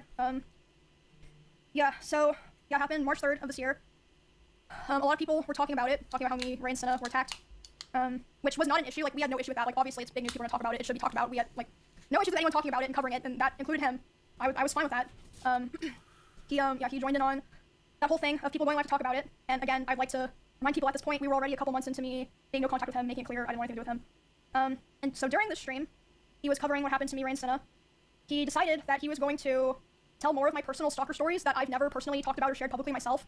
And one of these stories was one that, like, no one knew at all, and, like, it just felt so shitty, because at the time that those things happened, like, you know, all the people that lived in that area together, we all came together and we all kind of decided, and this was heavily pushed by him, we should never talk about this, because, you know, people are gonna be weird, it puts Emmy in more danger, and, you know, gives people ideas, so we're gonna talk about it. But, you know, of course, as soon as there's some big drama that he's not involved in, and he finds a way to, you know, bring up, oh, I was there for something that happened to Emmy, he does it. He was on a stream talking about these personal stories of mine, and I caught wind of it. And by the way, yikes. It was also so frustrating not saying anything at this time, because the way he told those stories, he kind of framed himself as, like, the hero. He was like, oh, I held the stalker at gunpoint. No. The only person who ever came into contact face-to-face with that stalker before the police came was Bonnie. Bonnie is the person who found that guy outside, went inside, told everyone, called the police came, all Miz did was he stood far away from the front door, behind glass and metal, with a gun. Yeah, I mean, I understand, still very scary, but why are you acting like if anyone deserves credit for that, it's Bonnie. Like, it's literally stolen valor. I'm so glad I finally get to say that, because she is the one who, like, kept everyone in those two houses safe, not him. Anyway, back to the original thing, the Ray and Cinna stuff. I was obviously panicking, like, I cannot wait to watch Mizkif's response to this. I can't wait. Just had this horrible thing happen to me the night before. It was, like, huge, like, public, millions of people seeing it. And then my crazy ex-boyfriend is going live talking about more of my personal stuff. And, I'm, like, crying, and Cinna and Ray are like, what's wrong? And I tell them, and I'm, like, panicking. I'm like, I need to call so-and-so, I need to call so-and-so, I need to call so-and-so. Like, these different people that I was like, they can contact him, because I did not want to contact him.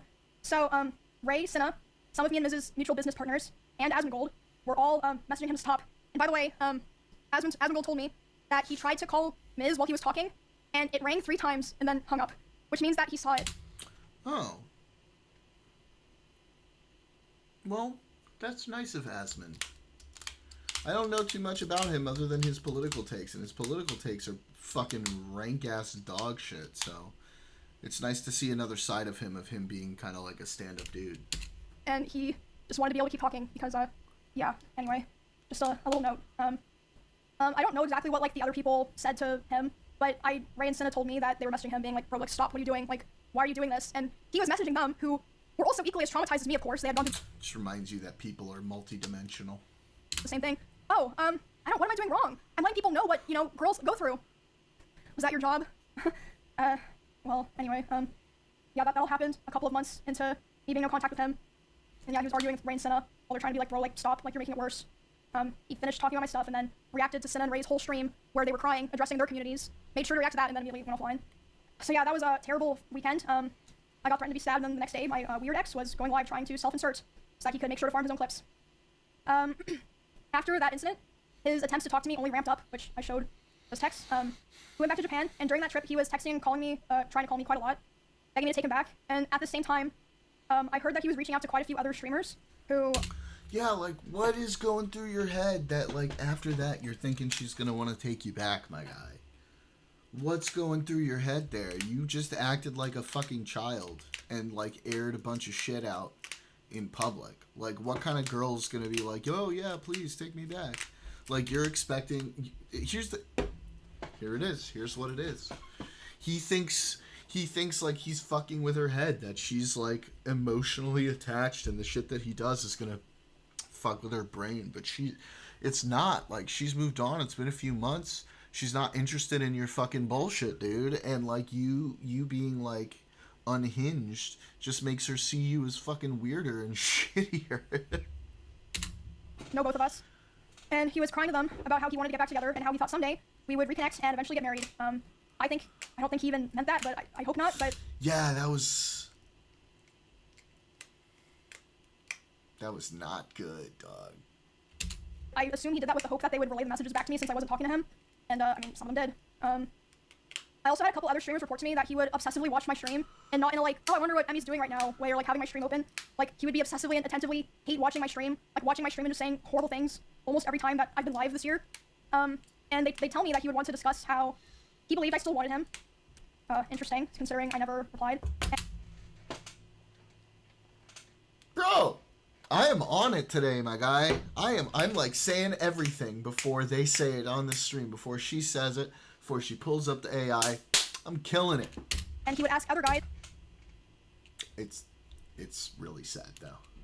If they thought I had slept with anyone this year, they'd be like, I don't fucking know, man. And then they told me he would say stuff like, no. I swear this is not pre-watched. I swear to God, not pre-watched. There's no way she's done that. She's not like that. And she's probably waiting for me. Just really fucking gross stuff like that. And a couple of streamers in LA also told me that he was telling people that me and him... No, I mean, the whole situation is sad. It's good that I understand people. That, I think, is a good thing. You know, it's reassuring to me. It always is, right? When you, like, are like, okay, I do understand people. Still talk all the time, but we simply weren't together anymore because I was too mature and I was not ready. I was too immature. She was too immature? Wait, is that what he was saying? There's no way she's done that. She's not like that. And she's probably waiting for me. Just really fucking gross stuff like that.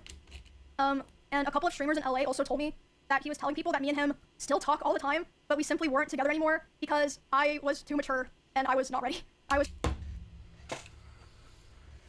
Oh, God, the cringe. Too immature. But yeah, you can see from the messages I showed. I'm not sure if, like, I mean, people can go back and read them. He was begging me to take him back for the majority of this year, which was 7 or 8 months total. And like I said, some of the messages were even, I believe, ChatGPT. Not that it really matters, it's just interesting, right? As of today, it's been about 2 months since he has attempted to contact me directly. I think because about 2 months ago was when he started kind of getting scared that I might have been, like, you know, telling people things. Which, again, I wasn't going on my way to do it, but... Yeah, like, what did you think was eventually gonna happen, bro? Did you think, like, all of this shit was just gonna stay between you and her? Like, the more and more unhinged you were and the longer of time, like, it went that you weren't together? Like, eventually this shit you were doing was gonna get out because you're acting unhinged. If anyone ever asked me, I wasn't gonna lie to them. I mentioned this at the beginning before I started, like, fully telling the story. I heard from my friends, other streamers, and my employees that he had cooked up a plot that if I ever tried to talk about him, like, about the abuse or anything else, he would try to go live and say that I killed my rabbits. And I was told that he approached several streamers who were around us a lot when we lived together and asked if they would basically back him up, and they refused. Obviously, they're not insane. What the fuck? And what the fuck? Even something happened this weekend. At TwitchCon, one of my employees told me he went up to them and he threatened them, saying, if Emmy ever tries to talk about me, I will destroy her. Whoa, bro. So this weekend, she had him going crazy at TwitchCon. She had that one fucking weirdo stalker dude come up and, like, try to kiss her. Whoa, this poor girl, dude.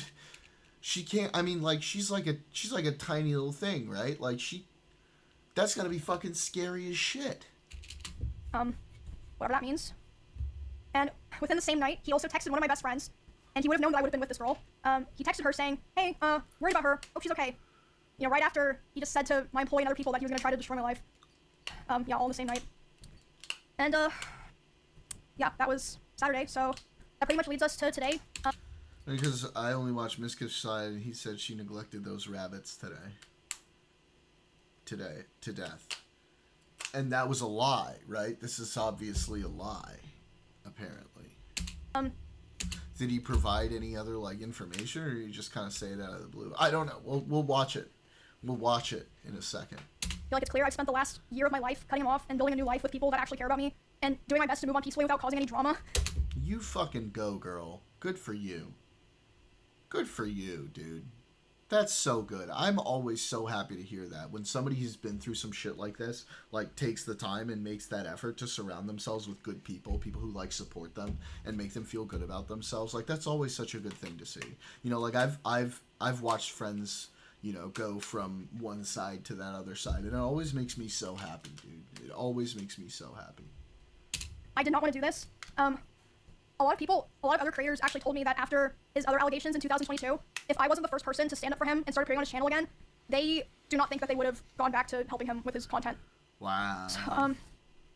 So I always tried to keep things private, always tried to make things better, had hope that things would get better, you know, tried to be supportive, and my thanks that I got for all of that was abuse and resentment. And for all of 2025, all this year... Like, I'm sure in every situation there's two sides to a story. And I'm sure she hasn't been like a perfect angel through it all. I'm sure she's made some mistakes here and there in their relationship or whatever. That always happens, right? But it seems to me like she was a pretty normal person through all of this and just tried to be a good girlfriend and a good friend and all of that, like, to the best that she could. And he was just too insecure to handle her success, and then it, like, spiraled. Harassment and hatred from him and his community, while he was the whole time secretly begging for me to take him back behind the scenes. I've taken a lot of steps already, as I said, it's apparent.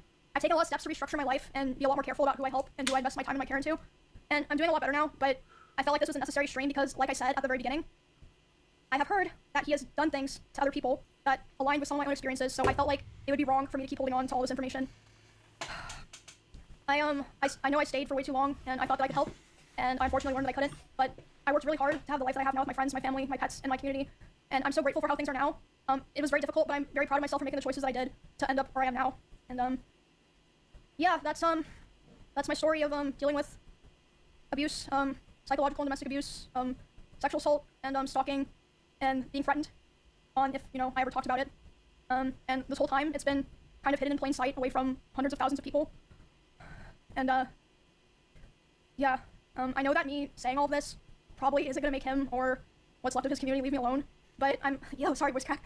I know talking about this probably won't make him, sorry, probably won't make him or what remains of his community leave me alone. You're fine, dude. Nobody cares about your voice crack right now. You're doing just fine. But, I'm always glad that people will be aware of all this now and I won't have to feel like I'm hiding a terrible dark secret anymore. And, it's all out there now. And I also want to make it clear that, not everyone that I interact with or that I'm friends with knew the extent of the things that were happening. And a lot of streamers didn't really know anything at all, but I mean, like I said before, people aren't stupid. I think it's pretty clear that a lot of people knew that things were happening, and like I said, you have to remember, it's not just me. A lot of people have told me that they have their own, you know, grievances with him.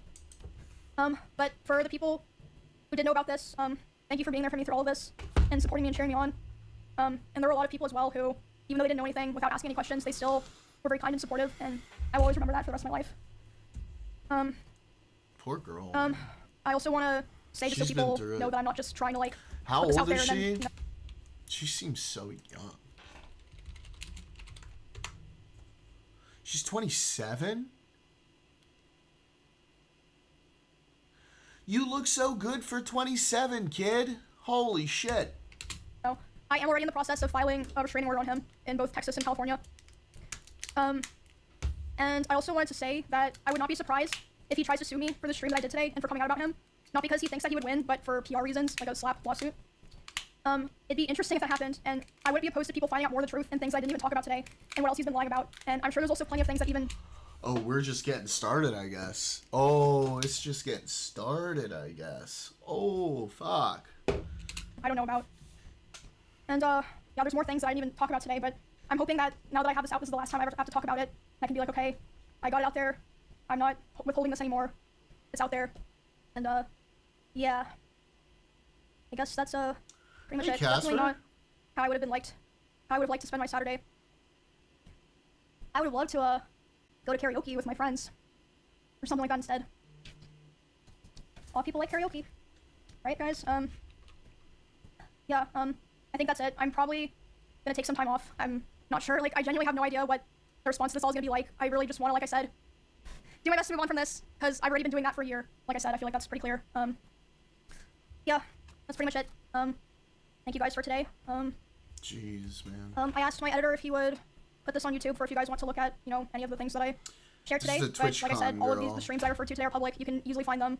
And all the people I mentioned today gave me permission to mention them. Except I think I mentioned Mr. Beast, but I mean, he's not involved. Yeah, yeah, I don't know. I never thought that I would be doing the stream, so it feels really weird to have done it, and it's over now. Yeah, well, now you guys know everything, and all the things I've been holding in for the past couple years. This poor girl. So yeah, man. thank you guys for listening. Hopefully I'll be able to keep giving updates on the TwitchCon stuff, but I'm hoping to put this other chapter behind me. And like I said, I don't know what's gonna happen, but I feel very confident that this was the right thing to do, and I don't regret any of it. Thank you guys. I'm gonna go spend time with my friends, and hopefully I will see you guys all very soon. Thank you for everything. Yep, I guess that's it. See you guys when I see you. Goodbye. All right.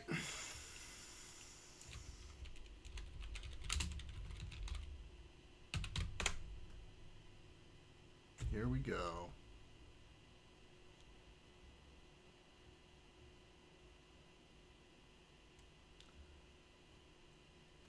Where is his response?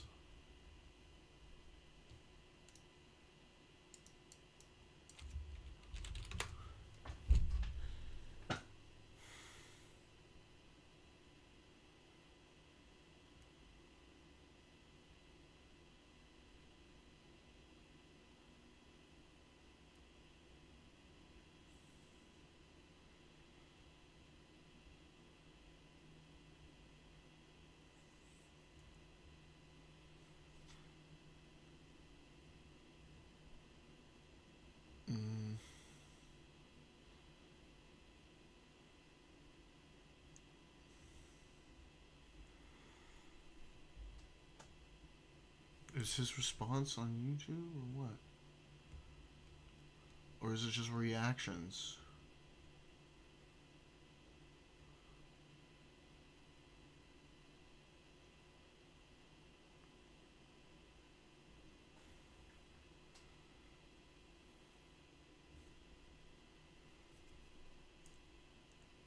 Nice. This isn't about Destiny.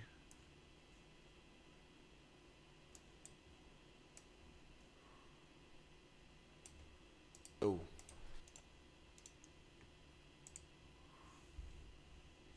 This is about this guy. Oh.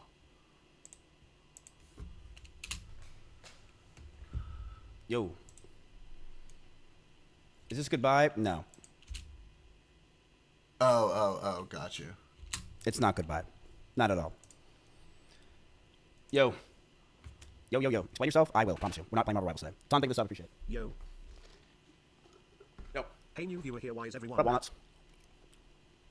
Yo, Miz. Are you starting rolling grip? Wait, was that Gisticle? Was that fucking Gisticle? It was.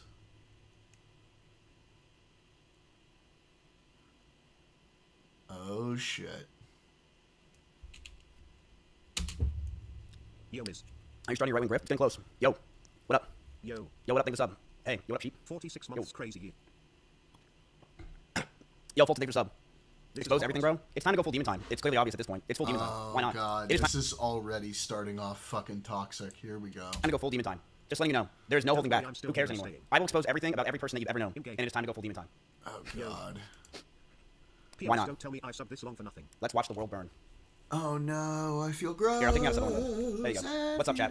Let's watch the world fucking burn. If people want to act like this, you know, I see some people saying some very obtuse things. We can watch the world burn. Here we go. Fuck it. Obtuse. Yes, there's some people that are saying some pretty crazy things that I was seeing. I haven't even gone on Twitter. I saw other things. I'm like, damn. But I've been around for 10 years now. A lot of you guys know. I am pretty far away from this stuff at this point.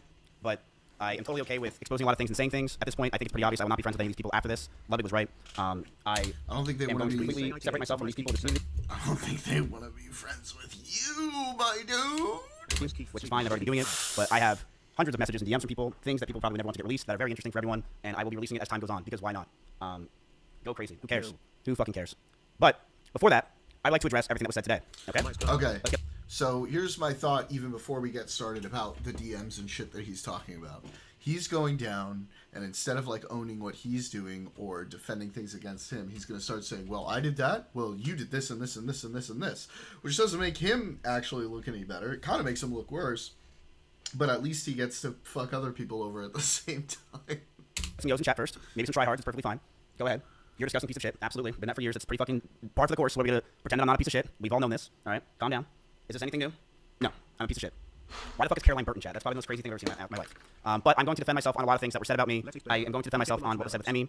I see a lot of people saying other things that really upset me, but the Emmy one is a serious thing that I want to take serious, and we will be discussing that, okay? I wrote this myself, so I don't know if it's even good. I am not the best writer, as a lot of you know. I have a lot of half my screen right now is red because I can't write for shit. We know, my guy. That's why you used AI. It's not through ChatGPT. Shut up. And got caught out. It's not through ChatGPT. Shut up. It's not, bro. Shut up. It's not through ChatGPT. You really think in a serious situation because I put ChatGPT and I'm writing something out because like, oh, go, like, bro, shut up. Bro, we saw it. You did. You did. You motherfucker. You did. You did ChatGPT. You ChatGPT'd in your like little take me back letter to Emiru that you sent her. No. Yes, really. Really. No, Sora AI, I have an entire video made. What's wrong with you, chat? What is wrong with you? I wish I could show you how much red is in this to show you that each other is spaced. It's so stupid. I'm not a good writer, bro. I'm not a good writer. So, okay, let's get to this, shall we? No stalling. I'm taking out of sub-only mode. I don't really care. I know there's a lot of people that want to speak, and they can. Exactly, I have no problem with that. This is a very serious situation that I was told. I know a lot of other people are saying things about me as well on top of this, but this is the thing I want to talk about. So let's talk about it, shall we? And then we can go into it. Okay. So, this is April of 2021, okay? I'm going to write everything down. Everyone just chill and let me hear this out, okay? We met online when we were playing AT&T Annihilator Cup. This is me and Emmy. I was introduced to her through it, and my chat started to like us hanging out.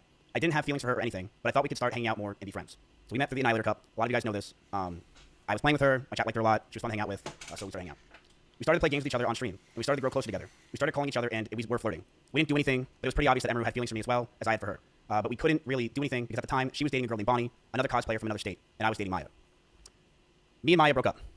I broke up with her because the relationship felt stagnant, and Maya's sanctuary started to take over a lot of her life, and we hardly had time to hang out with each other.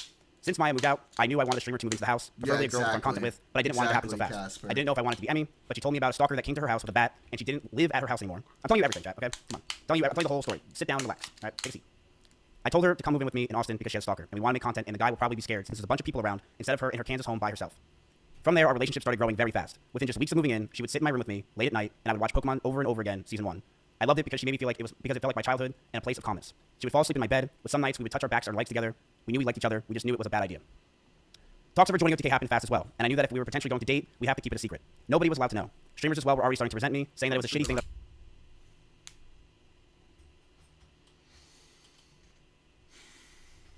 I know why we're starting with this part of it, too. There's no reason for us to be going over how their relationship started. He's using this platform to reminisce about how their relationship developed and think about the good times and tell everybody that it wasn't all bad and that there were good times, which obviously there would be because you wouldn't be together if there weren't. And second, he's trying to be like, you know, well, he's doing that to like send a message to Emmy like, hey, remember how great this was? And then at the same time, he's like, you know, I was great. Look at how good I was. Look, I tried not to do it. I knew it would be a bad idea, okay? And then it was a bad idea, so I was right. I moved Emmy in so fast and replaced Maya so quickly. If people found out we were dating, I could be hated by my peers and lose what I created in OTK. I didn't know if we were going to date, and I knew if we were going to make it happen, it was going to be very stressful. But I had no idea what was going to come. It was the beginning of January 2022. Emmy just had a huge party in an arcade celebrating her birthday on stream. Everyone from Austin was there, and as we were celebrating her joining OTK, there was a huge scare. Someone outside in the parking lot rammed into my Audi R8 and drove off. And while we were outside thinking it was a schizo viewer, we were told that the person who just hit my car was now inside holding a gun. This scared us to no end.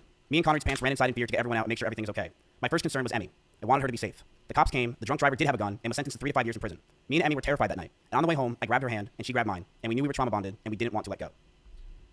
We would wake up together, stream together, and hang out with each other all night. She quickly became my best friend, and someone that I felt for the first time I was in love with. We hung out all day, every day. We were always so happy with each other. Playing games until the night, loving every moment we were with each other. It felt poor. Jack, relax. I remember one day I left my house. She called me just so we can be on the phone together. Wait, what is? Yeah, exactly. Like, Chad is like, what are you fucking doing? Wait, is that? It's not though, but it kind of looks like Tiny, but it's not. We always did. And Yeah, like, see, everybody in the chat is like, nobody asked about this. Why are you talking about this? and we were playing a song called Falling in Love with You with Elvis came on, and I felt that love, first time I felt love for a girl, and I thought I'd want it to never let go. The first year of our relationship, we almost had no fights. What's this? Oh my god.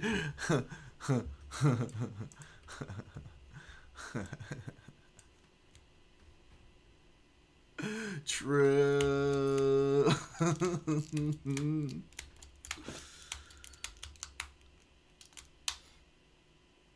Yeah, exactly, Casper. It's like I said, it seems to me like there's a couple things he's trying to do. For one, he's trying to not just reminisce himself, right? But he knows Emiru's going to watch this. So he's like, hey, remember how great it was? You remember those great times? Don't forget about those great times. Don't you want that back? And then he's also trying to be like, look at how good of a guy I was. Look at how awesome I was in the beginning and how much we loved each other and how fucking, you know, how I knew this was going to be a bad idea, and I knew, and I did it anyway for her because I'm so great. We started to date officially in January of 2022, and up until my cancellation, everything was perfect. Dude is like, nah, I don't know. But I'm getting a little bit of like, first of all, big insecurity vibes, maybe a touch of narcissism. She brushed over that I threw water bottles or my phone near her, but that wasn't during fights. I want to make that very clear. It would be me throwing my phone on my bed when I brushed my teeth. She did tell me she got a bruise from it, and I stopped. That's all that happened. I will throw you and show you an example, chat. Okay, maybe like at the beginning when she was saying that, I was like, what's the deal with that? I could believe that was just a stupid thing. I don't know. That wasn't the worst thing for me. I'm brushing my teeth. Right here. Look at me. I would throw my phone on the bed. Let me do that at regular speed, because at 2 times speed that looked like he chucked it. I'm brushing my teeth. Right here. Look at me. I would throw my... I mean, that was still a little hard. If it hits somebody, a phone, at that speed, I could see it bruising, but it's like, yeah. If you're throwing something at somebody who's honest, I think it really depends on the emotion behind it, and he seems emotional. Yeah, he seems emotional. I could see somebody tossing, like, their phone at the bed. That seemed kind of hard, though, if that's how far the bed was. Like, you gotta chuck it a little hard. Yeah, we don't really know the background. I'm willing to, like... Again, that's not the worst part of all of this, so I'm kind of willing to, like, not pay too much attention to that in particular. It could, if I'm being charitable, that could have just been an innocent, I'm chucking it at the bed. I don't know. Like, I don't really know. That neither of them really gave, like, a full context for that. Right? So. The painting, yeah. I throw socks at my roommate, but it's not like throwing at full force. Yeah, like, he tossed it, but at that speed, it definitely feels like, feels like it could hurt. Yeah, I would just lob it over because I was going to bed. So I just throw the phone. That's it. And when that's the whole thing. I didn't throw it at her. I want to make that very clear. I never threw it at her. I never hit her. And she even said, How come you didn't throw a snack at me when you came to visit, Casper? Huh? in her situation that she bruises easily.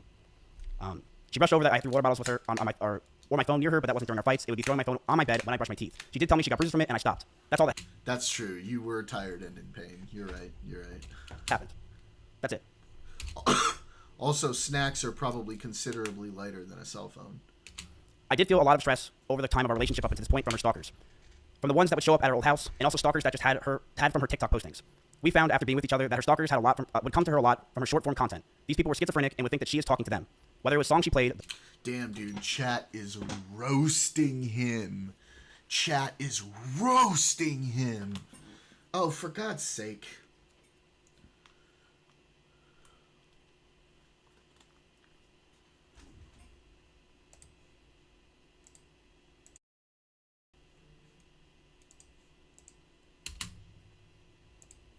way she looked at the screen, or just the titles of the videos, these people started to feel she was talking to them and come to our house to stalk her.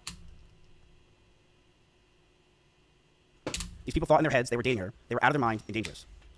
I told her, if we're going to be serious about this Bro, that sounds like you, like, the last few months. relationship, I need her to stop posting as much and to not farm these people. She agreed and understood that it was a safety concern for not only me, but the house. Russell, Simply, Corey, or anyone that was in my house, or anyone that was near us. Okay. I mean, I understand the safety issue, but that is starting to sound a little bit controlling. A little bit controlling. She agreed that she wouldn't want to hurt anyone else and knew that posting these types of TikToks and posts can mess with us and is something I'm not comfortable with as a guy. So she would tell me that if I had a problem to let her know. And at first it was minor things here and there, but over time it got harder and harder to deal with. Bro, he's getting fucking roasted. Look at this. There were more stress on top of this. Yeah, show receipts, dog. We both had to hide the relationship from everyone. If anyone found out or was known, I could get in a ton of trouble with OTK and cause a ton of problems. Would you guys stop spamming never sub, never donated? Okay, relax. I told her if we were going to be serious about this relationship, I need to stop posting as much and to not farm these people. And then there was more stress on top of this. We both had to hide the relationship from everyone. If anyone found out or was known, I can get in a ton of trouble with OTK and can cause a ton of problems in my life. So I lied to all my old friends, S-Fan included, who lived just next door to me, and everyone in OTK. And that was very hard for me to do. Stay strong, Miz. This will pass. We had a doggy door between our rooms, just so we can hide it from everyone else, including my roommates. We would lock the doors to avoid our roommates finding out. As time went on, they found out, but to most of our friends in the Austin circle, they never officially knew. That stress alone would drive anyone mad, but our love for each other was strong, and we knew we could handle it. So, in September in 2022, a lot of you guys know, I was canceled by Trainwrecks and others, trying to claim I covered up sexual assault. It was proven wrong, but that destroyed my mental health. I felt like my brain cracked, and I was never the same since. I was suicidal, depressed, and I didn't know what to do with my own life. Looks like you did, like, followers or subs only now in chat. Every day felt like an absolute nightmare. I was losing OTK, my mental health, and all my friends. Emiru was one of the only people that were there for me. She ditched sponsors to go with me to Japan. Dry our lips. She went with me anywhere I needed because she wanted me to be happy. And she knew sometimes I freaked out, I lashed out, but she loved me and she knew I was in a terrible mental place. It got so bad, the stress and constant talking about the same things over and over and no sleep and depression, that most of my hair started to fall out and Emiru started to hurt herself while we were in Japan. You don't know what it's like to have your hair fall out, motherfucker. As this time happened, I was a massive wreck. Couldn't think straight. Oh boy. And being that Emiru hung out with me all day, This is sad, my dude. My dude, you probably shouldn't have done this. Oh, you probably shouldn't have done this. she too started to become high-strung. We would yell at each other, fight, and argue all the time. Things we never once did. I felt this relationship was taking a huge strain. But I thought it could be fixed over time, since things were just so amazing that first year. But I'm so gay. But as we stayed around longer, I started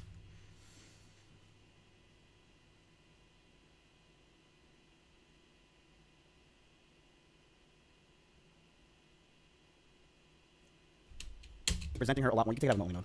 He's a fucking child. He's 30 years old. He's 30 years old. You're having an emotional moment, which you should have gotten yourself more together before you did any of this, bro. Like, or you just should have stayed quiet for a little bit. And then when you start to cry, you say, I'm so gay. My guy, you're 30 years old. As we stayed around longer, I started resenting her a lot more. I don't want to talk about this. I'm over Emiru has a You shouldn't be. lot of rabbits. You shouldn't be. This is not. Listen, this is not the time. This was not the time for you to do this, dog. This was not the time. You should have given it like a week or something before responding. You should have just gone quiet, done your thing. This was not the time. This was a bad decision. It was her calling when she first moved in. These were a big part of her life. But as those rabbits moved out of her room and into the living room, they started to see disgusting neglect. No food, no water, sometimes not having clean bedding for weeks. I, along with many others who would come over, would give them what they needed, and I would tell her all the time to take care of them, but to no avail. She completely neglected those rabbits, so much that many of them just died over 1 year of being around in my house. My cleaning ladies would clean them just because they felt terrible. And my brother once came over and said, and I quote, "If you ever marry this woman, I'll never forgive you." See, like, even if that was true, which, like, I just don't know. I don't know what the situation is with the rabbits. I don't know the fucking lore. Bro, this just doing this right now and the way you're doing it, this comes off so bad. You should not have done this. Yeah, exactly, Ziggs. This was such a terrible idea for him to do. Did any other TTS going on?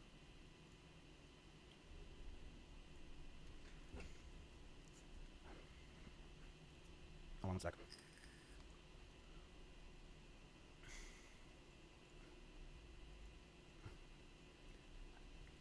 Here's a video up close of Emiru's rabbits. These are small little mites that are inside the rabbit cage, and she didn't care. She completely neglected these animals, and I'm not going to sit around and let people say that she didn't. People who came to my house knew that they were neglected. This is an up-close view of the rabbit cage being completely disgusting and neglected. She left them. Okay, that's not good. She should take better care of the rabbits. I agree. That doesn't have anything to do with your relationship, but that's gross and not good. And she should definitely have taken better care of her rabbits. To die, and I'm not going to sit here and have her pretend she didn't. It's fucking disgusting.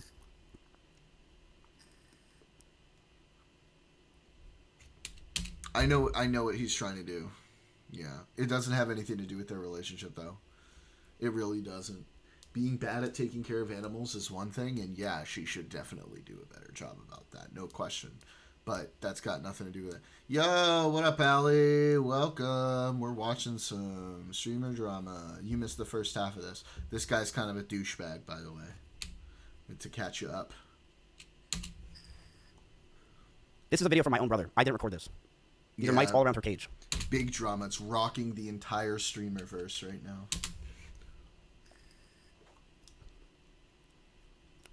Okay. I would tell her to take care of them all the time, but to no avail. She completely neglected those rabbits, so much that many died just over a year. See, here's the thing. He's focusing on the rabbits thing because that's the only thing he really has to, like, push in his favor. But there's, like, a whole bunch of receipts, a whole bunch of stories from multiple people corroborating his insane and fucking toxic behavior.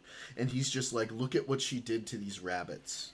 Meanwhile, she has a cat, I guess, that she takes really good care of. And don't get me wrong. She should take better care of the rabbits. I don't like that. She shouldn't do that. Right? But, like, bro. Probably ask him help. I'm not gonna... You know what? I'm not gonna speculate. You could be right about that, Ziggs. She does have to travel a lot. My pizza's getting cold. Nice.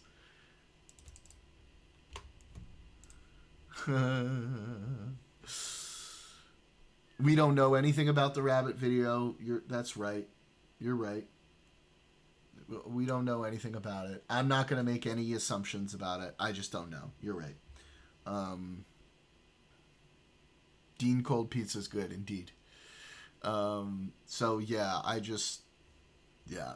But, oof. Around in my house. My cleaning ladies would clean them just because they felt bad, and my brother once came over and said that if I marry her, he'll never forgive me. In fact... You said that part already. In fact, when Maya came over during my cancellation, she actually commented on Emiru's rabbits and said, these rabbits are completely neglected and this is disgusting. Emiru wouldn't clean the cages and the smell became so bad that we started to have the rabbits just be outside. I told her if that's the case, she's got to make sure she's giving them water, because they are her responsibility. Instead, these rabbits were left outside in 100-degree heat with no food or water or anything. Most of the time being in cages with no bedding besides poop all over the place. Yeah, I know. Oh, Deanie boy. Again, like we said during the conversation, I think he has potential. I'm just worried, you know, like we worry because he teeters on, you know, going full lefty Hassan and like coming back to the light side. We'll see what happens, especially as the two of them get a little older, right? And gain some perspective about economics and like a lot of other things. We'll see. And sort of understand some of the more, complex situations in geopolitics. A little hitting the normgasm. There you go. Yeah, we'll see about Dean. We will. Anyway.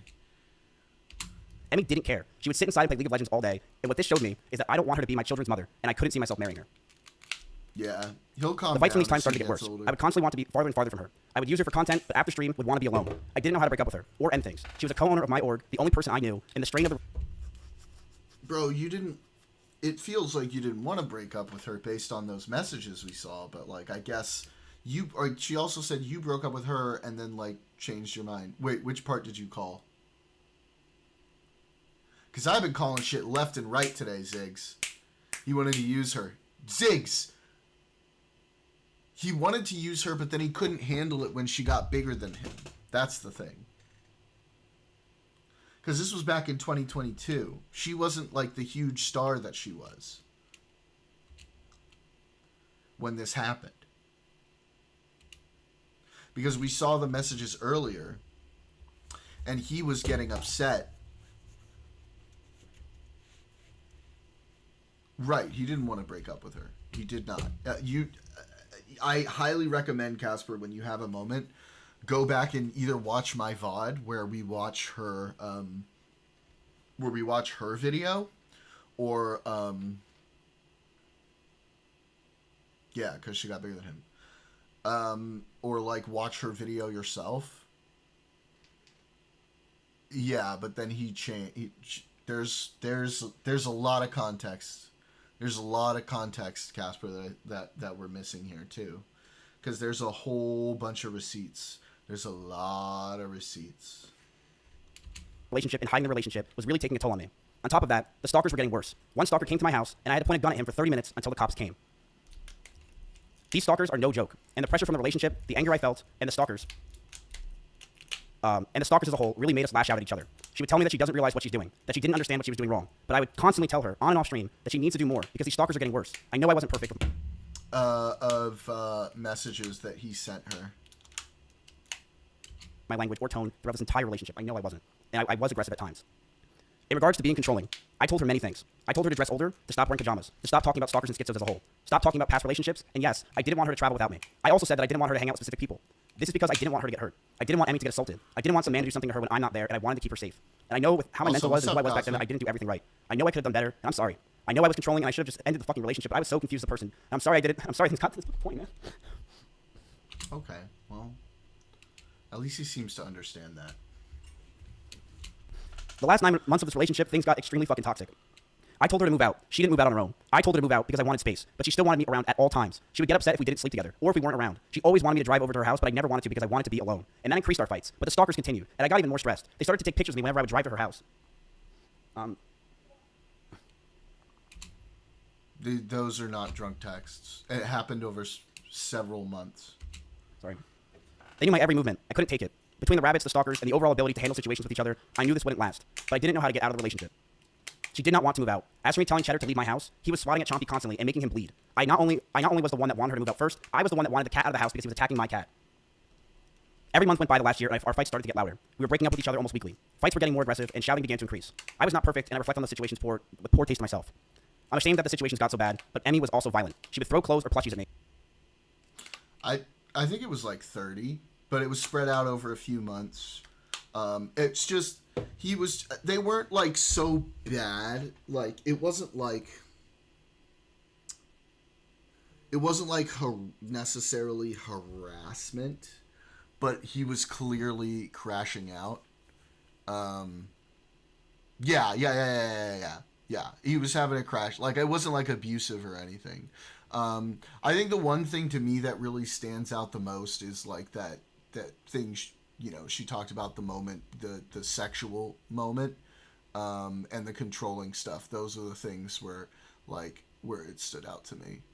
The thing, just to sort of bring it back, my sort of conclusion with the whole thing was like, look, man, like you learned a lot of stuff about yourself. You learned you learned that you had to grow in certain areas. It sounds like you've learned your lesson in a lot of those areas, and you're trying to grow.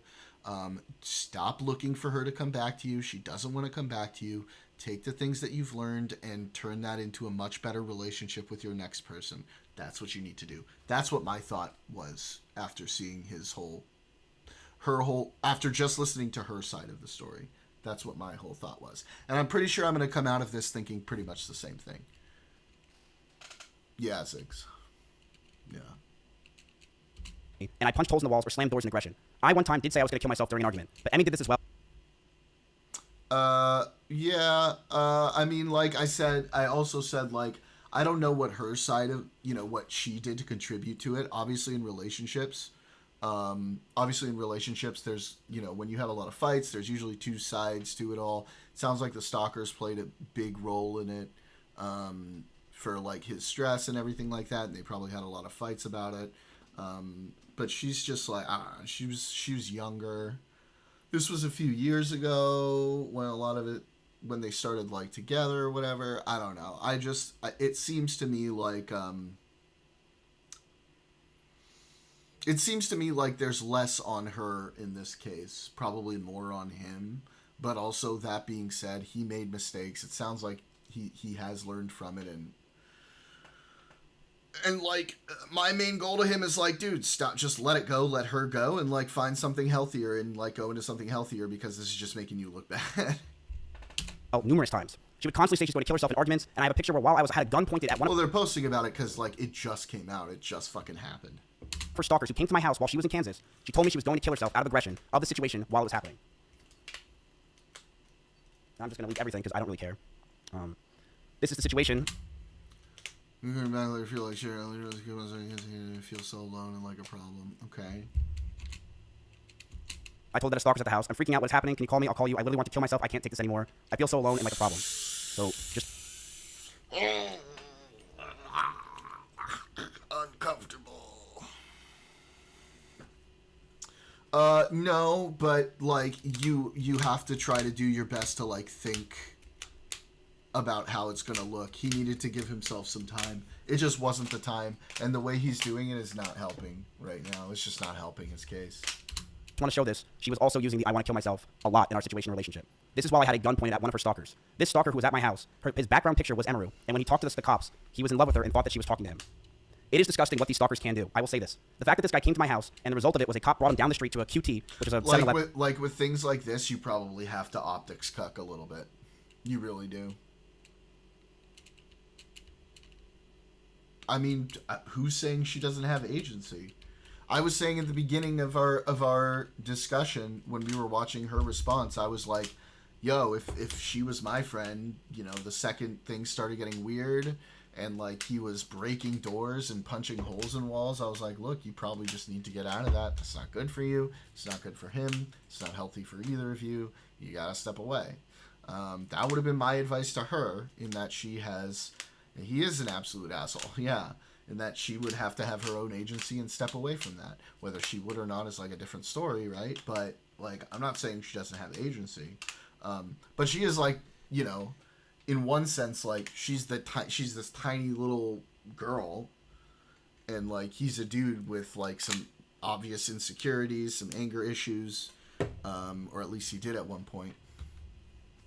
I don't know. There's a lot of emotions going on there, obviously. Yeah, she did leave, yeah. 15 minutes away, and that's all they did, is terrifying for these girls, and terrifying for the situation in general. She also said she felt if she tried to end things on a few times and like he wouldn't kind of let it go, and like she felt like if he wasn't the one to leave, that he just wouldn't leave her alone. I don't know why she didn't block him. Maybe there was something still in her head. Maybe it just would come out and it wouldn't look good, and she was trying to keep things low key. She kind of mentioned that a few times, so I don't know.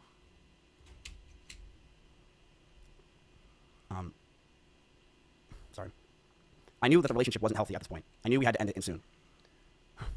One day, Emmy posted a very provocative picture, one that she knew I would hate, and she posted it to make me upset. She admitted that she made me upset with it, and we got into a heated argument, and I broke up with her. We broke up for about a month, then got back together because we thought we could make it work. We went to get food at BJ's, a common place where we would get food, and then we went back to her house. We cuddled for about 30 minutes and started to kiss. She said that she was okay with this on her stream, and I started to advance to the next stage because I thought that's what she wanted. She yelped, and I immediately sprung up and was scared if I did anything wrong. Oh. Well, if that's true, that does sort of show it in a bit of a different light. But, yeah, I don't know.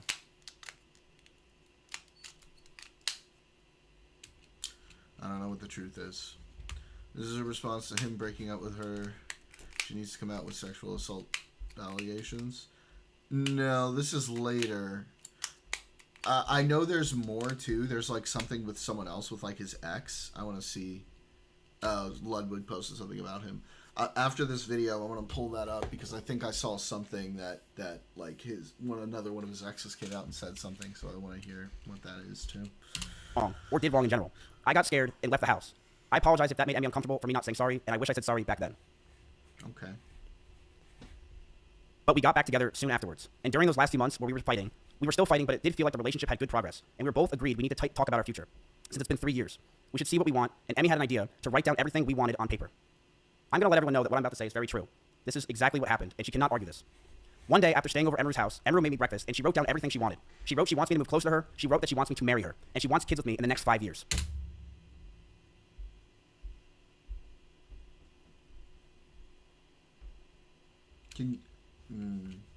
This would be a good time to produce receipts, my guy. This would be a good time. And I just looked at this letter that was staring in front of me, and I just handed her back the paper. She began to cry, Oh. and I told her, I'm sorry, I just can't do this anymore. I knew we were just beyond the point of toxicity in the relationship, that our trust had completely died, and that we had so many issues that I couldn't deal with it, and I was not mentally well. I walked away. I went to her That definitely shows things in a bit of a different light. door, and as I opened it, the last words I ever heard her say is, "Don't go, I love you."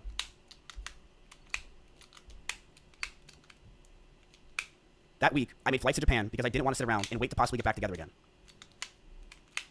I have never talked to her in person since. I have messaged her numerous times wondering why I have been removed from... All right. Well, I'm starting to feel like this is another one of those things that probably should have been kept behind the scenes. Maybe Ludwig should have kept his fucking mouth shut.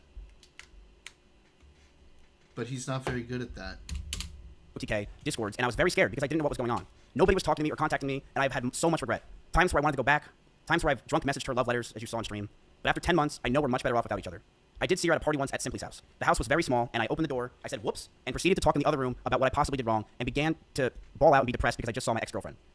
I want to make it very clear. I was not following her, nor lingering around her. I was with others the entire night. The house is about 2,000 square feet with about 50 people there. I, of course, was near her, but I was never following her. This year has been very hard for me, and I'm sure for her. I even went to Japan and drank every single night just to sleep. Going from being with each other for 3 years straight and trauma bonding to be completely alone is such a difficult thing for both of us. I began therapy in February of this year with EMDR therapy, something she recommended me when we were dating. I'm very happy to say that I feel better than ever, and I've gotten a lot of the stress I've had away. I've also moved from Austin myself, and I've had a lot of trauma lingering. All right, this is really bothering me. My dude needs to match this eyebrow to this eyebrow. From there as a whole, and I feel a lot better from that. I truly hope nothing but the best for Emmy. I know she said a lot of these things today, and I do believe a lot of them are false, but I do hope nothing but the best for her, and I'm sorry that any of this happened. I hate that we're in this situation, and I hope that she can move on. We were in a toxic relationship. I saw that. I've realized over the years of 2 relationships now online that I'm a horrible boyfriend and I have a lot to work on for myself. I've been single for the past 10 months, and I plan to stay that way. I'm continuing to go to therapy and work on myself, not just for me, but for the people around me. Yeah, but I don't know. This is just distracting me. Okay, that's it. If you're wondering if it's scripted, the answer is, of course it is. I wrote it out because I cannot freeball this. This is a very serious situation. I want to make this real, and that's it. Okay? I am going to stand up for myself. I am going to defend myself in these situations. I'm not going away. I have no plans to go away. And I believe a lot of the situations today were absolutely exaggerated. I have dozens of photos and videos, calls and messages as well, if she has them. I have things I will be leaking over the next 2 days of other people, of other things. I have a lot of messages that I have that I'm going to expose as time goes on because I do believe that this is the time to go fucking buck wild. But I want to make it very clear. When it comes to Emiru, when she says that I was getting ready to go after her and that I was going to use her rabbits against her, that was never the plan. My plan for myself was very simple. If Emmy were to say something about me, I would say something back. That's it. I never had a plan in my life to go after her or do anything. It was if she ever said anything, I would say something as well. And that's completely understandable. This is gonna be unhinged if this keeps going. Holy shit. Can you clarify what, if anything, was said to her team at TwitchCon? I said that if she goes... Going on with my right brow, I got stabbed with a plastic sword when I was a kid. A little small line of hair doesn't grow. Okay, but see, that's badass. Also, what's up, Oreo? Long time no see. After me, then I will go nuclear. And that's exactly what I said. And that's what's going to happen. Because you can't mess with me anymore. Man. I don't have anything to lose. I'm sorry I don't. Go after me all you want. I have nothing to lose. And I will say this proudly. Emiru Well, we're gonna have lots of drama slop coming up, guys. That'll be fun. abused those rabbits. She did. And if you're in Austin, Texas, and you want to say that she didn't abuse those rabbits at my house, you're lying. You know No she did. worries. Always happy She to abused have those you rabbits and she back. left them outside. And it's disgusting. And I didn't want to bring this up ever. This was not something I planned on bringing up in my life. But it's something that she claims that she didn't do, and people are trying to defend her from that. Like Asmongold, where he says that one of her rabbits she took and brought around. What about the other 6 rabbits that died? As for what happened with me and Emiru, I mentally have been fucked up for years. And I'm very proud of myself for working on myself. And I think leaving Austin was the best thing, not just for me, but for everyone around me. I do believe that. I fucked up a lot. And I'm never going to not admit that. And I realized I need to be alone. I never got kicked out of Austin, Texas. I left myself.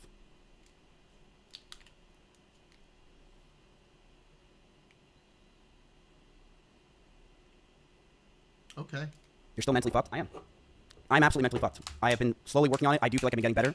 I feel like I'm very calm right now. I don't feel stressed. I don't even feel angry. I feel that every day I'm trying to learn. I mean, like, props to him for admitting that, for being honest about it, for working on it. Like I said he should. I hope he keeps working on it, and I hope his next relationship is a lot healthier and better, and he learns from all of this.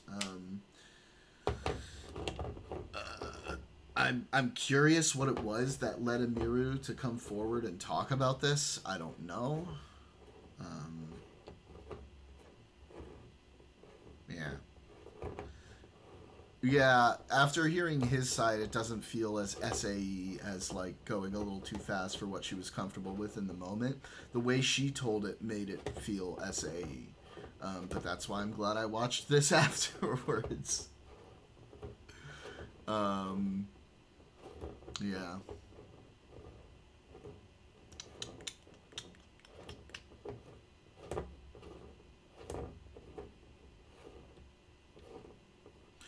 I mean, I don't know. Maybe Cosmic. It sounds like.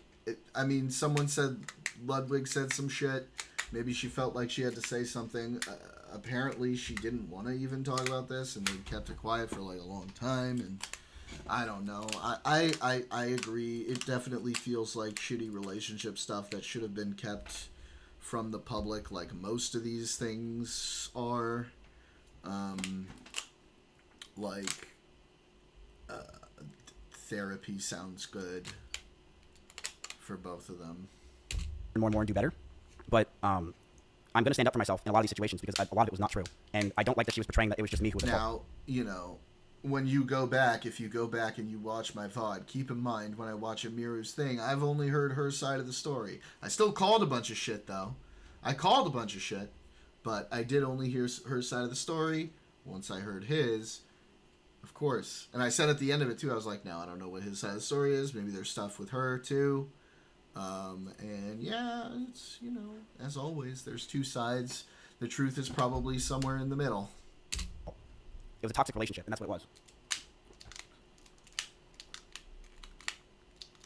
Why was viewership so important? I will bluntly say this, and I'm very honest. I was, and I still am, but I very much was. Yeah, for sure.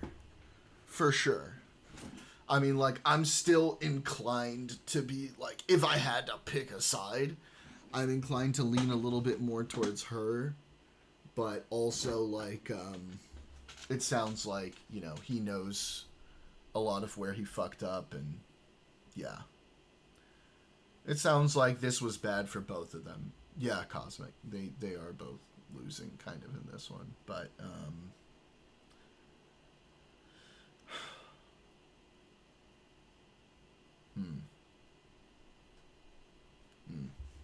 Was someone that was massively obsessed with streaming and viewership.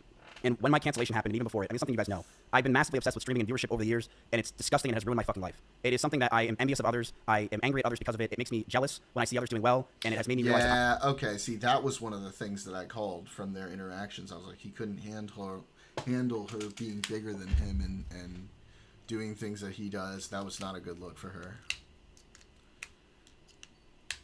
Oh, yeah, that's for sure, Oreo. I am, I'm never happy for someone else if they're doing much better than me. You guys know this is true if you watch my old stream. I've always been this way. I've been very envious of other people.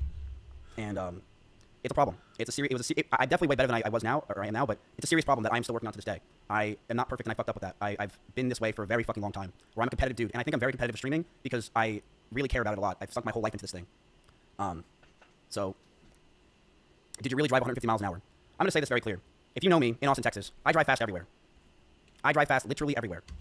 Yeah, that's not good. You should stop doing that. That's really bad. People die that way. Stop that. I'm in an Audi R8 in Austin, Texas, where the freeways are open. I drive fast all the time. I do. I don't even remember what situation she was talking about. I mean, we were in cars with each other all the time. I remember one time when she was picking me up from the airport, and she was in her blue Corvette, and she started the speed when we were on a straightaway, when she was in that, and she stayed quiet.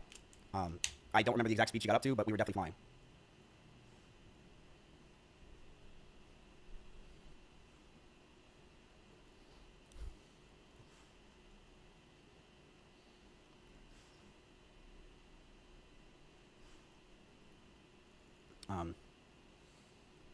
But I'll say this as well. I have no problem admitting fault. The person that I was during that relationship, and I would say the Mizkif in Austin, Texas, is fucking disgusting. I hated myself. I hated this person that just sat there all day, stressed and angry and mad at the fucking world. I hated being this upset person. Hermione? Like Hermione Granger? Because I know you are who you hang out with, and I definitely changed Emmy in a lot of ways and made her... Emma Watson? Really? Emma? Stop that. You need to kill somebody. Very stressed as well, and mentally, the situations we were in, it just cataclysmed both of us. I was a very toxic person, and I knew I needed to get out, so I broke up with her. In fact, I broke up with her twice. The first time I broke up with her, I really thought it was over, and the second time I broke up with her was forever. I did message her a lot afterwards, primarily for OTK stuff, but there were times where I did want to go back to her. Had a couple crash I'm not gonna pretend I outs. didn't. I We was saw drunk. them. I thought I needed to, but Oh, he was drunk. Oh, okay. yeah. Well, he was drunk, and he also did like a very curated AI response, like "Take Me Back" letter, which that was pretty cringe. Play Minecraft, yeah. So she was saying how she had like 3 citations for gunning it on the M5. Oops. That's it. I don't think there's really anything else to talk about. Oh God. Leak something? No, not today. This is something I think that we went over, and Bro, honestly, the best thing for you to do is to end it here. The best thing for her to do is to end it there. If you guys need to talk to each other and like get some closure, then do that, but keep it behind the scenes. The best thing for the rest of us as streamers, if y'all start leaking everything every fucking day and give us all kinds of crazy slop to look at, okay? So, from a streamer perspective, that's what I need. But from somebody giving advice on what you should do with your life, stop here. Stop it. Stop it right fucking now, okay? Because, yeah, you're going to help the rest of us out, but, like, you ain't helping yourself out. I am glad that it is out there, what I just said, and that's it. So, that's it. I said what I had to say. I appreciate you guys listening, and I will be back. I'm not leaving anytime soon, but I'm going to go relax. It's been a pretty rough day. No, we're not doing top 500. Okay, all right, that's it, guys. Thank you guys for watching. I appreciate it. I will keep defending myself as time goes on. I appreciate you guys, and I will see you guys as we keep going. I appreciate you guys, and I'm yeah. Okay, and then I think there was...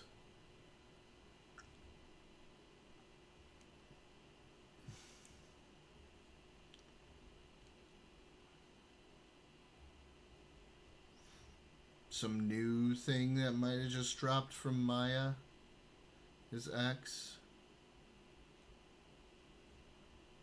Or is that old and someone's bringing it up again?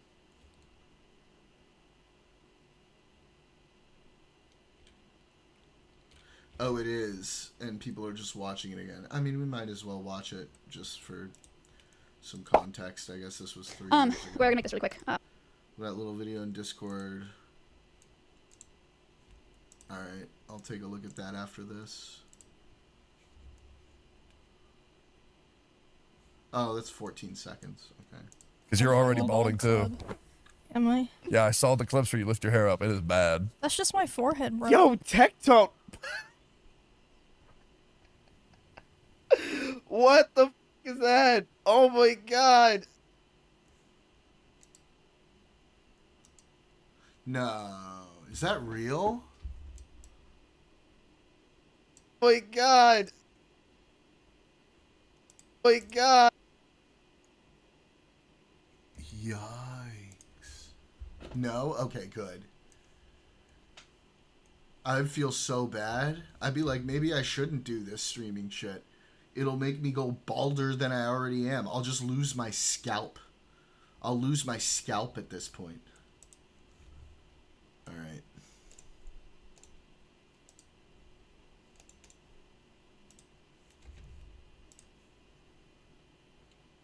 It's okay, we can joke we have all friends. Yeah, I know, it's fine. Alright, so this was 3 years ago, I guess. We're gonna make this really quick. Don't want to do this at all. I like practiced talking about this once before, and I literally couldn't talk because I was just crying. So I was like, okay, that was a good enough run through. Let's just go live. Nice. It's been a lot. You're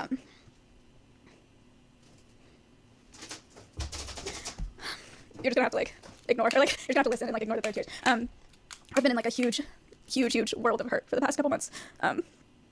Because I'm going through a breakup, right? Normal. And I'm not streaming to talk about that and to say that I'm hurting. I'm streaming to say that I am hurting, but that burden is nobody's to carry except for my own. I have not talked about any of it for I haven't talked about any of it for the past 2 months. I never talk about it because I really just want to like stay in my lane and like do conservation and take care of animals and you know, and just move on. But I had a bad day. I never use an alt stream ever. I never stream on my alt. And I was having a bad day. I streamed on my alt, not even to talk about anything. I streamed on my alt to I streamed on my alt so that I could talk about Cutie's Christmas concert and so that I could practice streaming. Which, by the way, I'm never doing an alt stream again. But I streamed to practice singing on my alt, and I was hurt and I felt safe because I was like, there are no clips and there are no VODs, which is so stupid, so stupid. And I'm smarter than that, and I've been around long enough to know that. And I felt safe in that moment to talk about why I was hurting, and I just wanted people to acknowledge that I was hurt and to understand why. But that is selfish because my hurt is other people's hurt because of the person that I am and because of who's involved and because of how public all of this is. So that was a huge, huge mistake. On that stream, I tried very hard to emphasize that this had nothing to do with Emmy, that I like her, that it's not her fault at all. It's really just not her fault. And I tried really hard. I knew immediately after I did that, after I talked about it, that it was a mistake because the YouTube videos started going up. And I've copy striked so many. And I tried really hard to keep it offline and to keep it down and to keep it off of LSF and just to not make anything of it because I don't want anybody to have to deal with shit just because I'm hurting. But it's the internet and that's how it goes, and it's my fault for talking about it in the first place. And that's just how it works. And I have been around long enough to know that. So I just should have never talked about it. And that is 100% on me, and I'm sorry for that. I'm sorry to Emmy, and I'm sorry to Miz for talking about it in the first place because they didn't want any part of this. I didn't want this either, but it's my fault. And I'm sorry that it spiraled into what it has. Emmy should feel comfortable and she should feel welcome in Austin, just like everybody else. Emmy's very nice. I don't have a problem with her. It is not her fault. It's unfortunate that our situation is so complicated and that she's just tucked into the layers, you know, with all of us. But she shouldn't have to be uncomfortable and she shouldn't have to get any shit just because I'm hurt because I'm dealing with a breakup. It's not fair to her. And I don't want her to get any shit for it. I don't want anyone to have to deal with any shit for it. You know, Ms. Emmy, Cutie Blood, like I just want to keep it to myself. I mean, I can't apologize for being hurt, you know, but I can apologize for not keeping it to myself and then hurting other people in the process. It's just not what I wanted at all. And it was so stupid for me to think that I could talk about it live, even on an alt, and for nothing to come from it and for nobody else to have to deal with anything. Just really stupid. And I'll never do that again. And I just wanted to apologize for making that mistake. It was a mistake. I fucked up and I'm sorry. I've talked to Ms. and Emmy about all of this privately before any of it got on LSF, like days ago, you know? And there's no bad blood there at all. And I know maybe it's not really. There's no bad blood there because everybody involved just knows how hard it is for everyone. Miz and I, again, like very public relationship, very private breakup. It's a really hard thing to navigate. And we're both having to deal with it and it's really hard for both of us. And I hope people are human enough to understand that we're reminded of each other every day. And just a really hard thing to push through. But the bottom line is like, I don't want to drag anybody into the hurt that I'm dealing with because it's just not something that they should have to deal with. Yeah, I mean, that's all that I want to say is I'm sorry. I just everybody needs to know that there's no bad blood, okay? That I don't have a problem with Emmy. I don't have a problem with Miz. Like, I'm just dealing with a breakup and there's a lot of layers. And So far, it seems like whoever's saying this is revealing shit about Miz or whatever from the past is farming. That by talking about why I was hurt and I hurt other people and it was a mistake. And I'm sorry. And I want Emmy to be happy in Texas. I really do. And I think that she's super wholesome. I think that she stays in her lane and I think she does her own thing. And she's genuinely just really nice. And she's been popping off and she deserves it. She deserves to do well and she deserves to not feel uncomfortable by everything. And it's just not easy with the size that we are as streamers and, you know, and all the people involved. And I feel bad that she has to deal with any of that. And I feel really bad that she has to deal with more because of me. Because I talked about it. I'm sorry.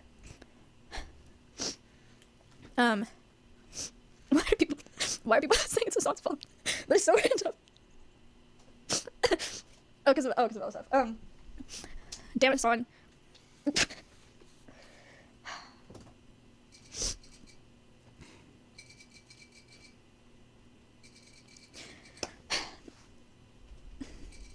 I don't know. We'll see. I don't know. I don't know if this was a mistake. I don't know if I just want to apologize. I feel bad. I don't want anybody else to have to deal with shit because I'm hurting. I hope that makes sense. It's just a lot of layers. It's very complicated, and there's a lot of emotions involved. And when you're emotional, you make mistakes. I just made a mistake, and it was wrong. Yeah, and I'm sorry. So that's it. Did who start what? I'm gonna take a little bit of time off Nothing crazy. Not like I'm gonna take some time off streaming, you know, just like a week or something. I just don't want to make anything worse. I just need to like step back, figure some stuff out, talk to my therapist. Oh, she was Mizkif's girlfriend first, yeah. And then they broke up, and then he ended up with Emiru. I don't know. This seems like nothing, but people... I saw some videos like, oh, this reveals like the headline, the title was like, oh, this reveals some stuff in a new light, and I'm like, what? But yeah, This seems yeah, that's like it. nothing. Hang on, this is cringe. I wrote some stuff down. I just want to make sure that I didn't miss anything.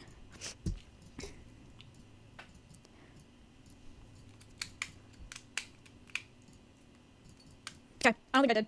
Oh. I just want everyone to know that there's no bad blood, that I like Emmy, that it's not her fault at all. I don't want her to get any shit for it. I want her to feel comfortable, and I want her to feel welcome in Austin. I want her to do well and to be happy. I didn't mean for any of this to happen. I tried, it was a mistake. I knew immediately. I tried so hard to keep it from blowing up. I really didn't want to do this at all. But it was my mistake in the first place, so yeah, it's not me. That was fucking nothing.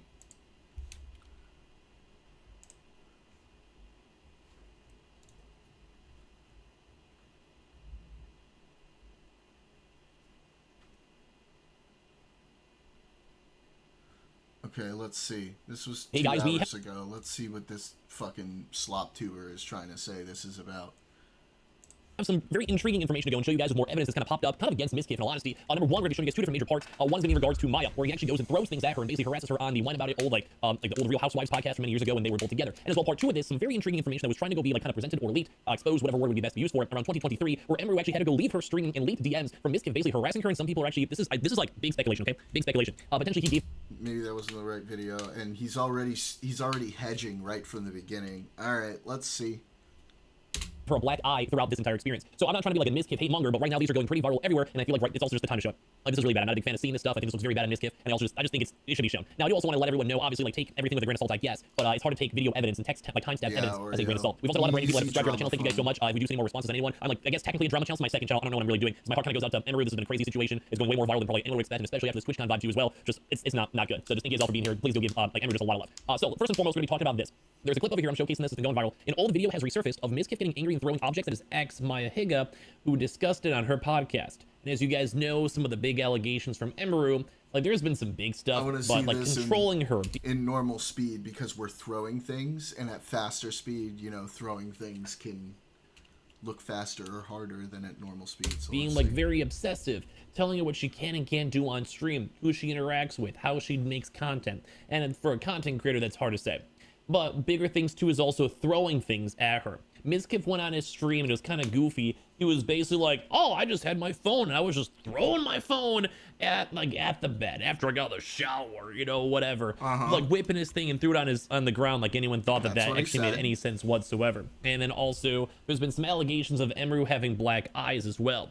Now, don't get me wrong, there seemed like there was a few things that Emiru did wrong in that relationship, but like we're seeing more evidence against Mizkif, if that makes sense. Like, I'm leaning more toward... That's kind of where I am. That's kind of like what I just fucking said. Like, I'm leaning more towards her in this, but like there's a little bit of shit to go around too. Well, they both have to explain more with logs and other detail stuff, because there's like business espionage, etc. But they shouldn't. They should both shut the fuck up, but they probably won't. At the end of the day, we're seeing more when it comes to Mizkif and his prior mistreatments. Typically, if it's a reoccurring thing, that's not a good thing at all. So this is the showcase right here. No, I'm not talking to him today. Basically, Mizkif goes and says, I'm not talking to you today. Well, nobody asked you to, so... And then she just drops the no one asked you to, gave him the death stare, like, bro, like, I'm literally doing a stream working while you doing this right now. I'm not doing anything. Okay. Look at her face. She's so uninterested. She said no. Maya unimpressed. That's what that was. And then you could see this out of the blue. He just throws so this wasn't like a crazy throw, but that was not a love. That's a little weird. You shouldn't do that. That's not like a haha, I'm throwing a thing at you. That's kind of fucked. Throw. That was not a, hey, I'm tossing my phone on the bed. Like, let me just replay that because it's kind of random. Okay. Look at her face. She's so uninterested. She said no. Maya unimpressed. That's what that was. Like right at her face. You can even see in the freeze frame over here just looking at her. She's like, what on earth just happened? Bags of Starbucks I got you over the past few days. Then here's him being, these are the Starbucks that I got these last few days. Kind of like throwing it against her, literally and figuratively. Oh my god. Skip, that was Throw not it back. funny. Throw it Yeah, back. that's, And even Kiwi's like, that's not funny. Like, It better be. Yeah, I was too. That was kind of fucked up. And his voice, like you hear it in his voice, like he's mad. Uh-oh, that's not a good look. Oh, look at her face too. Oh no. Oh my god, I would beat the shit out of him. We're live. What the fuck? Oh my god, dude. Oh no. Okay. I'm about to speculate wildly, okay? So none of this could be true. But that body language from her, that face she has on right now, that makes me feel like this is not the first time. like look how just sad she is. Like, so this is like the type of stuff that Emiru was trying to go highlight, that he would do this stuff or control them on stream or just make these situations extremely awkward. We're live, she said. And you can look at her, like, look at her, bro. Like, this is not how you should ever treat a girl, especially like your girlfriend, ever. Yes. Anyway, there's something about being trapped in a car with an angry aggro man that is. And once again, here is Maya, his ex. If you guys don't know, this is his ex. Being trapped in a car with a crazy man. What was Emiru saying? He was going 150 miles an hour going down Austin, saying how he wants to himself. And Mr. Beast gets videos, maybe Lugman, maybe whoever else it was, those Minecrafters at the time. Yeah, let's go and like, like what is this, dude? It's like the absolute most. Like once you have two girls committing this who are in very serious relationships with you, who also there is a power dynamic. At the time, for both of these women, he was a way bigger streamer. So obviously you want to grow, you want to make money, you want to make your relationship happy, whatever it might be. Helpless thing, dude. I did a guy that would go like 100 miles an hour on the, like we would fight in the car. What was Emiru literally saying? And this is without a doubt, like abusive, manipulative. Like this is literally like, I'm in control of your life, give me power. It's scary stuff. Which was never my decision. Like it just always like happened. Like we just would like. It always conveniently happened and it keeps going. Like this is like him choosing to do this. Fight in the car and then he'd go like 100. And I would like literally like beg him to slow down. I'd be so scared. It's a power thing. This is crazy. This is literally, as a man, I can call this out because like none of my guy friends would do this. I would never do this. If me and my girl had an issue, we sit down and just talk about it like normal people. Like, bro, what is this? And then he would not slow down until I apologized. Whoa. So then I started driving only. Like I wouldn't let him drive me anywhere. But then if we'd get in a fight while I was driving, he would like pound my ceiling. Well, he would like scream and like. I think like when they started dating, she was smaller. No, wasn't she? And then she grew bigger.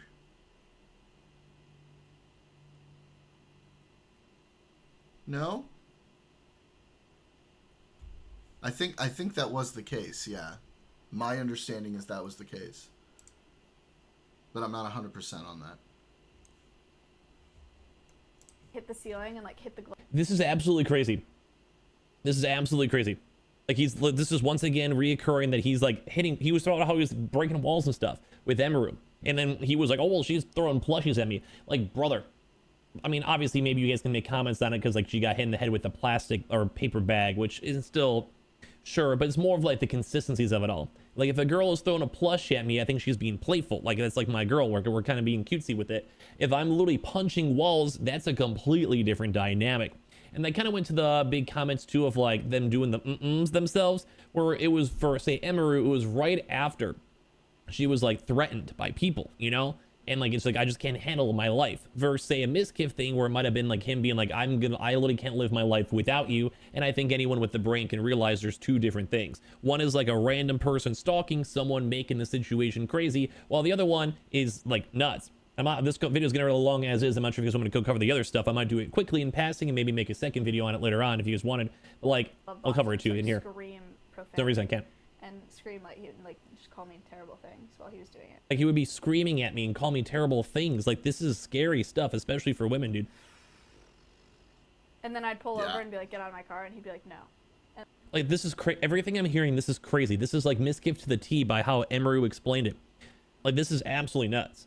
And like I said, like, as a man, I would never let my friends do this. This is like bonkers. This is crazy. Like, we would kick them out of their friend group. We've kicked people out like this in our friend groups who always want to test things, or like it's like the weirdo, like I don't know, like sociopaths. Or like, maybe you guys know, if you guys ever went to parties in high school, college, whatever. It's like the dude who'd have like a lighter, and he'd just be playing with it, and then he'd like be like putting it on top of you, like you're literally having a normal conversation, like I'm just standing here talking to a girl or my friend or whatever, and then just out of the corner of my eye, I'd see some guy try to like light me literally on fire. Like, this is the type of stuff, like this is the vibes that Mizkif gets, and it sucks because he got famous.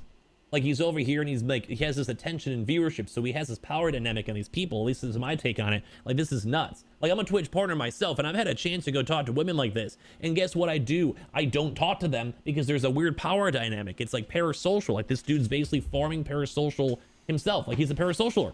It's creepy. Like, well. He's a tier 3 mod. I keep on calling Mizkif. He's a tier 3 mod.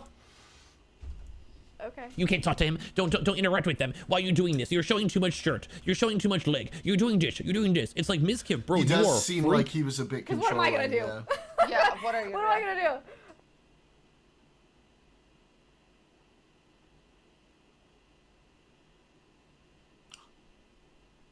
It's like he's like doing this stuff. I mean, I've playfully done stuff with my SOs like this, dude. Like, you know, I got my He girls just and stuff. dropped her. I wouldn't drop her. I don't know. I wouldn't do that. But it's like, it's a little too comfortable, bro. It's a little too nonchalant. It's a little too, why is there now rumors that a girl has a black eye? From all this, dude, like, I don't want to cast judgment because, you know, there is dynamics with relationships. no, and you that's do true. goofy stuff with your girl. It happens. Yeah, that's true. I don't think I would drop her like that, though, but I don't know. Maybe that's just me. I don't fucking know. Maybe all y'all are fucking dropping girls all over the place, and I'm just the fucking weird one. But, like, I think you guys can understand just by watching this. This is, like, it's worse, dude. It's worse. Now, I might make another video on this because it's a little bit more of a deep dive. But I did want to touch... If you guys want it, let me know. I can, or subscribe or whatever. I can do it. But basically, there was a big drama over here. I'll summarize it, too. Where during one of her streams, she literally, like, went on the stream itself, and she was doing some things like having, like, her legs open, like, very in pajama pants, mind you. In pajama pants. And eventually, she had to leave the stream, as you guys can see on this YouTube VOD. This is back in 2023. When they were both actively dating. She had to leave for like a half hour. Like, she was gone. Like, look, she was gone for a while. She was doing a drinking stream. I know, And the people were fucking saying that Kirby's. she I may noticed have that actually before. gotten potentially hit by him during the stream because she came back and she was in a... No way. You gotta send me that clip, buddy. I want to watch that after this. Are you talking about fucking Dan Clancy? That guy's such a weirdo. horrible mood. Everything went like kind of bad. She started crying at some point too throughout the stream, and people were saying she had to reapply her makeup potentially, and she had a black eye. Like I said, we might, if you guys want, I can do a more of a deeper dive into it. But basically, she also removed this VOD and also even brought up that she got a black eye a week or two ago. Now, this is like, once again, a stretch because it depends on if she verifies this or not. She was talking about how she also got hit in the head with like a phone, etc. So there's a lot more with it. But if you guys want a deeper dive, I can do a video on this later on. But just kind of also highlighting even more evidence that it seems like there's a reoccurring behavior on Mizkif, and everything here that's coming popping on off is really not good. Like, there's text logs, and he's like I can show this really quick. It's like, it's just a rando I'm not trying dude. to track I weird... saw this video and I was looking into it because there was another video I saw that was like in the thumbnail, and I watched it and I was like, that's nonsense. But there were a couple things in this video that were kind of that were a little fucked looking. But I have no clue who this guy is.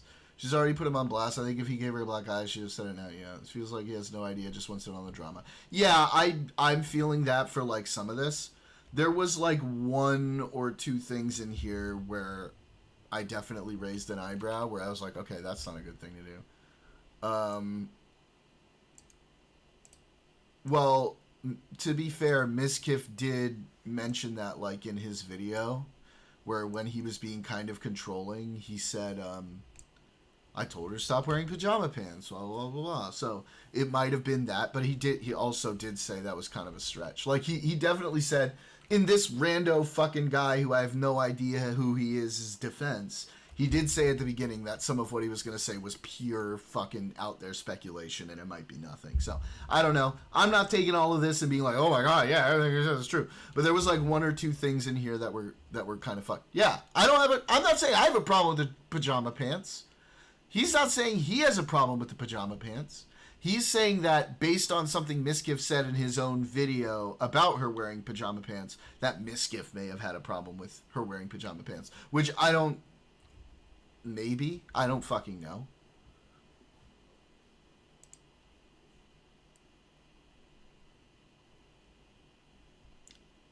I mean, maybe. He might be. I don't know. This is the first time I've ever seen his face. I have no fucking clue what this guy's about. People basically once again reconfirming that he's trying to control her stream, how she acts, assuming she's baiting like stalkers and weirdos, etc. Because all she's doing is like sitting crisscross applesauce, and she's wearing literally pants. Stop like if she was wearing a skirt, a dress, I or have it something ready. else, sure, I have it ready. but she's literally wearing pajama pants. So there's just a lot of various things that we're kind of seeing that kind of backs her up. Like there's actual evidence out here. If you guys want more deep dives as we see it, like I said, let me know and subscribe. But like this is kind of not good for Mizkif. Like there's actual video and timestamp. I will not be subscribing. Of this stuff potentially happening with her. Like it's actually really not good. Although I would love a slice of pizza. Hopefully Emiru got some good pizza herself. Give me your thoughts. Oh, shut up, dude. I love a slice of pizza. Okay. It is Dan Clancy. What a fucker. What a weirdo. Nothing beats a Jet 2 holiday. And right now, you can save £50 per person. That's £200 off for a family of 4. We've got millions of free child places. Stupid. Dan Clancy fucking sucks, dude. What a dweebo. Alright, is there anything else? Anything else? Oh, there's some... Wait, is this old?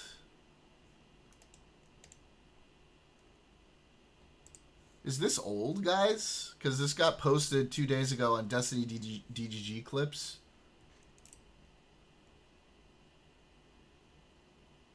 Which VOD? Here's the VOD. When is this from? 7 days ago? Okay, so I haven't seen this yet. Oh, he gets around this dude and he goes for another swing. Darius, what are you doing, bro? Oh. Dude, he has so many charges. Oh. He's getting in a fight. Dude, Darius came up behind me, bro. Darius is gonna end up like in jail for a long time if he keeps living life the way he keeps living it, dude. My god, that dude is so crazy. Came up behind me. I wasn't trying to be aggro again after that. I was trying to get the out of there. You clearly were not trying to get the out. What do you mean? You had so many opportunities to leave here, and every single person is telling all of you guys to back up. You're looking for a fight. You asked if she was on birth control or something. First of all, hold on. Just because I saw that clip. Hold on. You're friends with Julie. Calm down. Calm down. Well, firstly, I'm very calm. Secondly, is this Darius? Hello? Are you okay? This is now. What up, yeah? Okay, well, because I'm not. I'm on Discord. It says I'm talking to Darius IRL. Okay, now I'm talking to some random person. I don't know who the. Man, there's a lot. There's a lot to go over. Like for this drama that just happened, or like in general about him, because I couldn't give you a Mizkif for Dummies in general, but I could kind of tell you about the drama, which just seems like, once again, stuff that probably shouldn't be done publicly. He seems on par with IRL streamers. True, Cosmic, you're not wrong about that.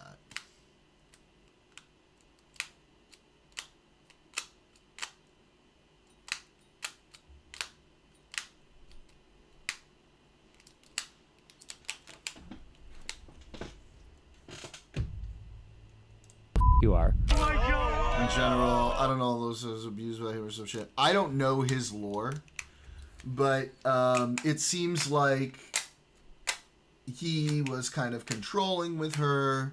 There were some weird moments. There apparently were some situations where he may have thrown stuff at her, but we only had, like, he said, she said, until we say...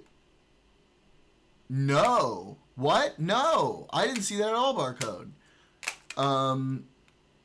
Link me, my dude. And then we watched his, and he was all like, I was all fucked up then, and like, blah, blah, blah, which it seems like he understands he was kind of fucked up, and I don't know, it just seems like, it seems pretty bad for him. It seems like she's kind of a little out there too, but it does seem like it's kind of more on him in this case, and he was kind of a bit controlling and yes, psychologically abusive. Doherty guy type of person. Yeah, I think that's the vibe that I'm getting for him. Jack Doherty type.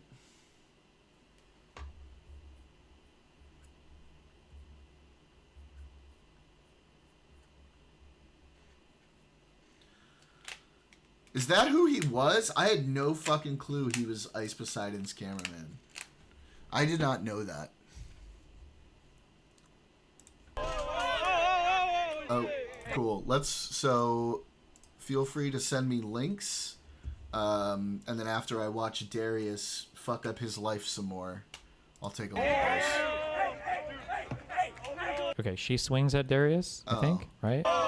She tries to. Okay, but this guy's stopping. Okay. Okay, people are trying to separate.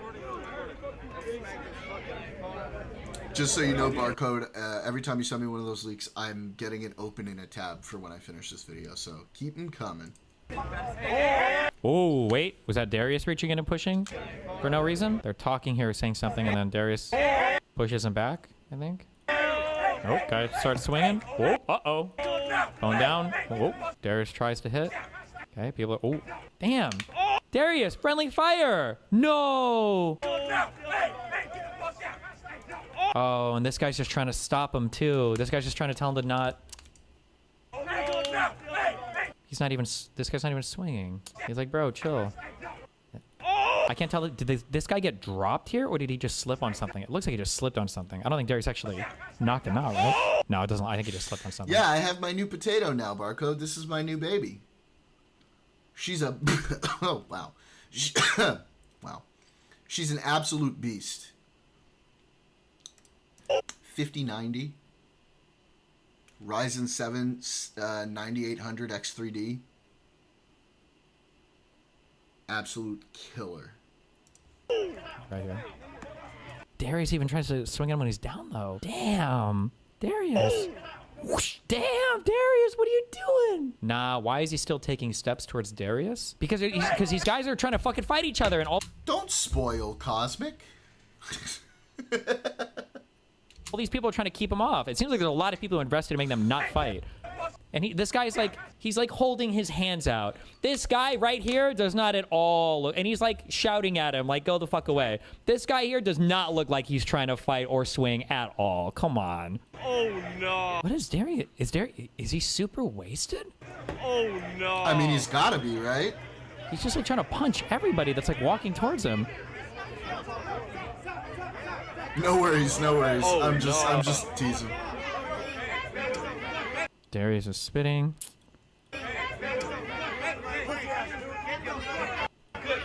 Oh, he gets around this dude and he goes for another swing. Darius, what are you doing, bro? Jesus Christ, Cosmic. Darius, get the fuck out! Darius, get the fuck out! Darius, get the fuck out! Darius, get the fuck out! Get the fuck! Start running! Start running! Get the fuck out! Get the fuck out of here! Get the fuck out of here! Get the fuck out! Yo! Why, he's just like attacking. He's doing like perma aggro. Like, these guys aren't even like. Oh. Dude, he has so many charges. Oh fuck.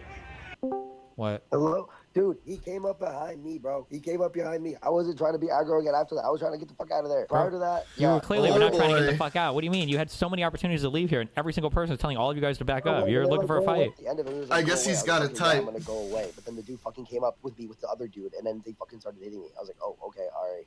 I'm still in this fucking scenario. Also, I'm not defending the fucking start of it, whatever. Fucking bullshit, dude. Like, dude was like saying he was gonna break my phone or something, and I pushed him or whatever. I was like, dude, you're not gonna break shit. Get the fuck out of my face.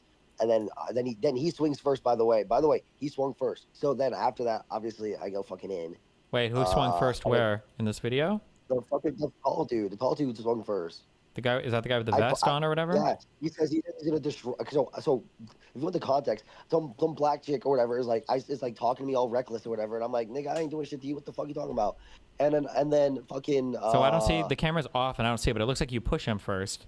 Like you're pushing I him. push him because he gets in my face and he says, "I'm gonna break your camera," and I said, "No, you fuck, you're not." I push him away from me. So then after that, then he starts throwing punches. Okay. Does it count?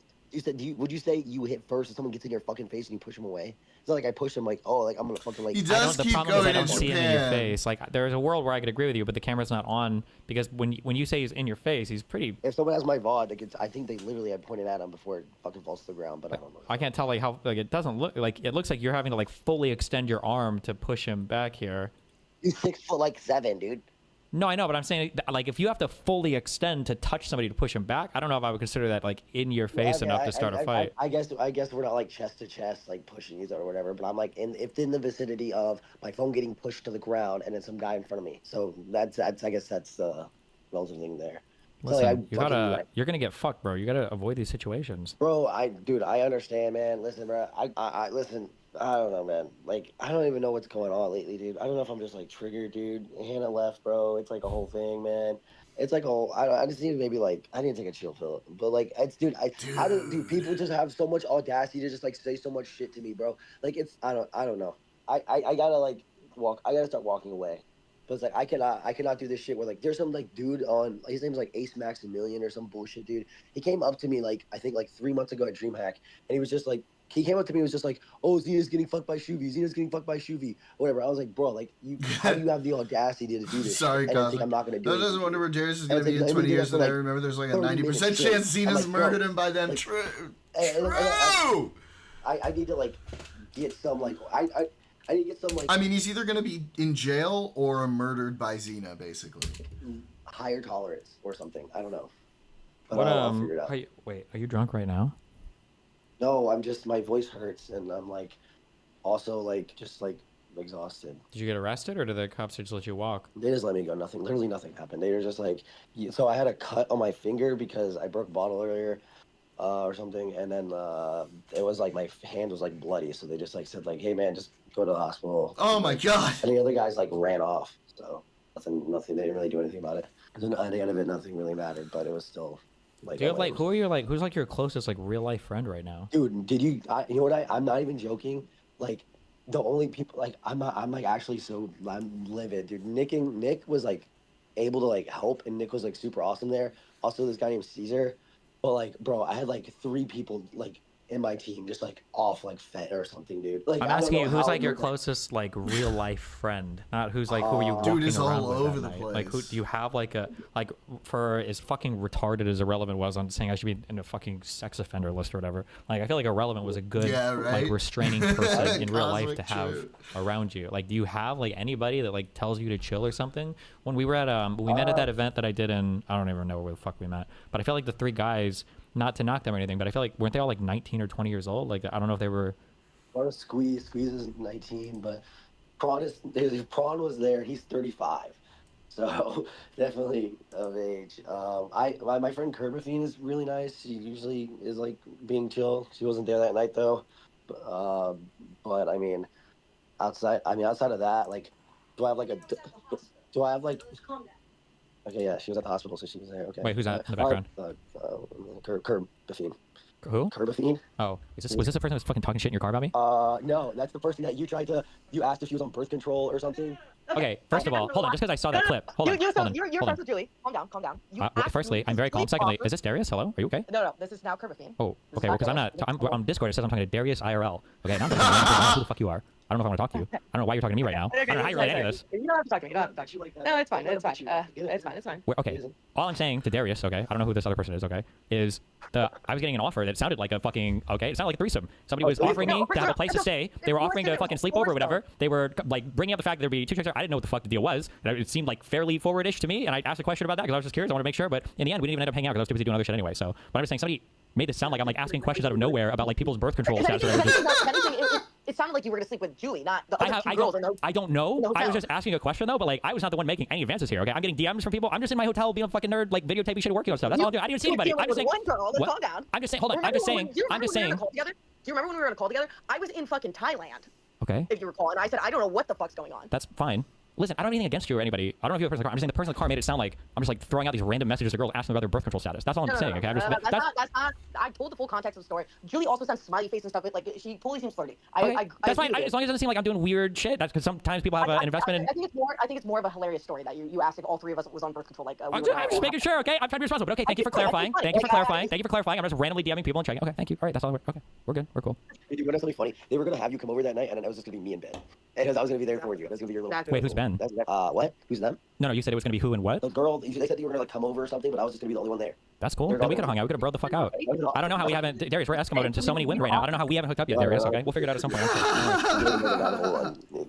Okay. Anyway, yeah, I need to like fix my shit. Obviously, this isn't a smart idea to be doing. Luckily, nothing legal happened, so it's not gonna affect any legal stuff. But you know, I just don't want to. Okay. Of all the, I don't know any of the people you're hanging around. Are you still in like TwitchCon area or whatever? Yeah, I'm about to hang out with Kyla and Nick. I'm gonna come Wednesday as well. So. Okay. The Nick guy, Kyla's husband. I think he's like one of the coolest people I think I've ever met. You should stay near him more. He's funny, but he's cool. He's mature, but he's not like a stick in the like. He's not like a. He's a very cool. So that guy will give you good guidance. Hang out with him more, and yeah. Because the goal for these situations, right, is you don't want to be in a situation where you're having to make all these tough calls about who to fight or who's in your face. You just want to like avoid that altogether, right? Yeah, and I'm not, and then like that's the guy who was recording it. I was like, bro, like that was like my homie. I thought he was gonna like step in, but he said he was just like recording it. The other people were having like a panic attack, and it was just Nick. When Nick had to like move another guy, there was 3 guys that were like fucking with me. The one guy that I hit, I feel bad because I realized now he wasn't trying to hit me. Oh, the one, yeah.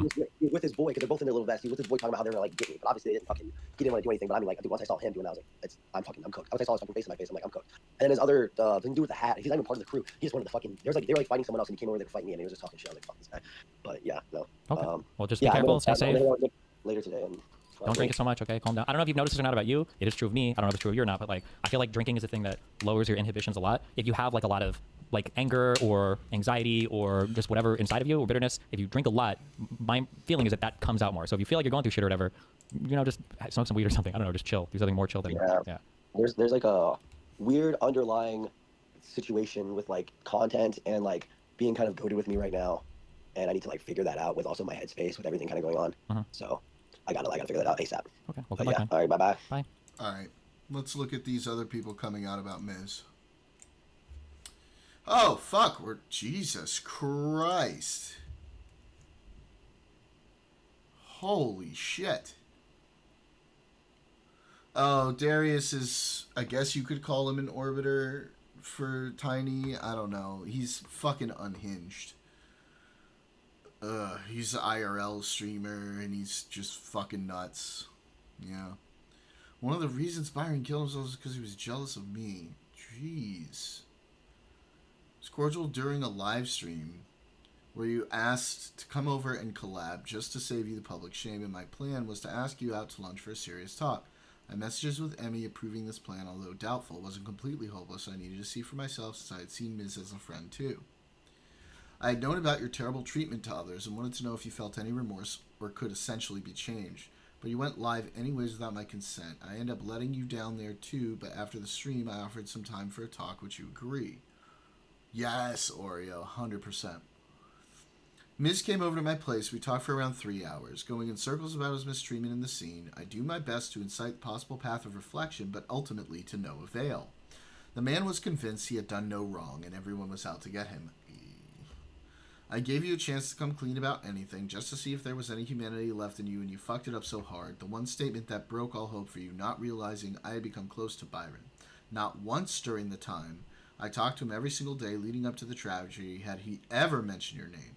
Once I angrily confronted you about that and showed you proof of our friendship, you quickly tried to change the subject after saying, well, he was.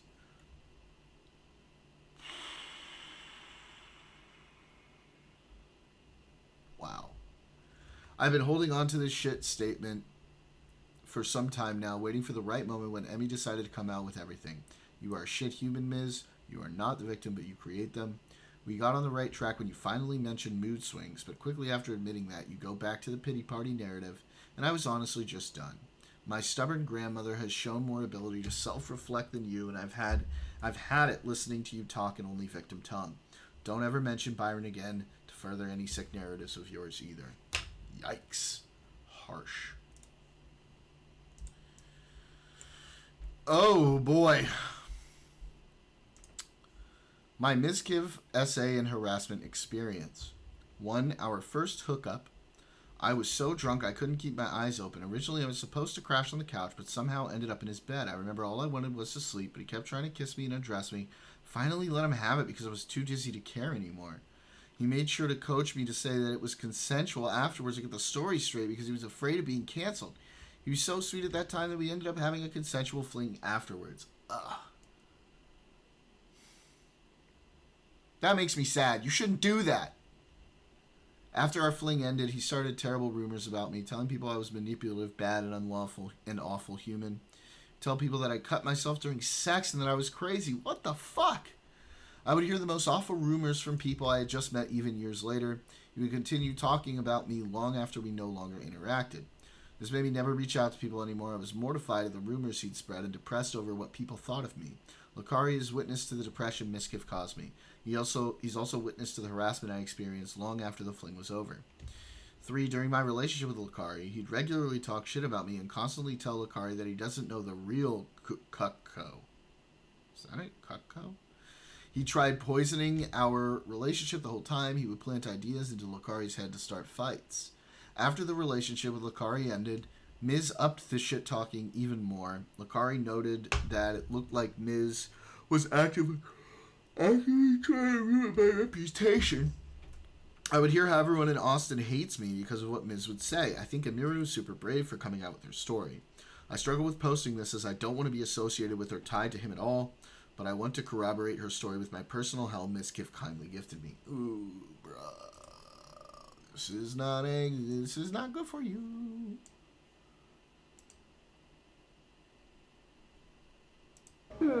But, okay, wait, I was gonna tell you real quick about the Mizkif thing. When I met him, the first thing he did was he kicked me with his feet. And he was like, go make me some coffee. First time meeting him, by the way. What the fuck? And I just looked at him. And I, like, glared at him. And I, like, walked away. And he had the audacity to ask me again. And I walked away, and then I made him some coffee. No, I'm kidding. To make him coffee. And then when I didn't, a while later, he was like, this is why you're never gonna make it as a streamer. What a fucking dickbag. Like, no, the guy's insane. The guy's insane. Okay. All right.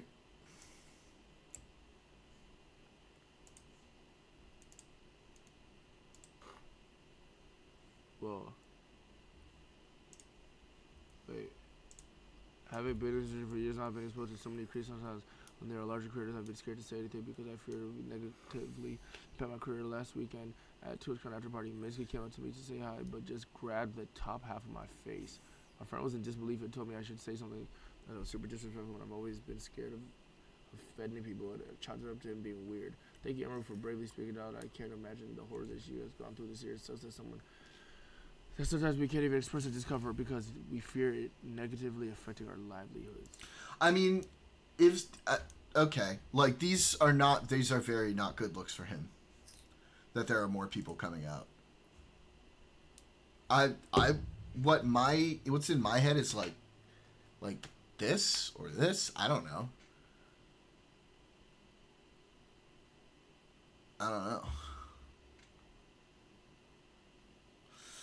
Oh, this shit's gonna blow up. This is definitely not the end of it. I wonder if he'll respond to any of these other accusations too.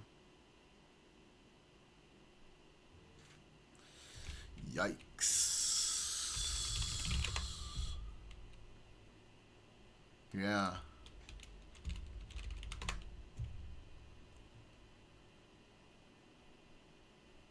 Is there anything new?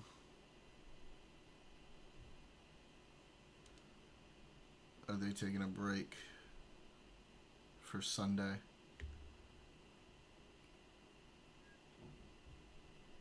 It's a nothing burger? I don't think so, Cosmic. I think those other ones that we read just now are not nothing burgers. I think this is gonna get bigger. And I'm pretty sure that more insane doing that action than it is for it to be assault. Like, anyone doing that in a casual way is weird as fuck. I agree. Just like grabbing someone's face. What?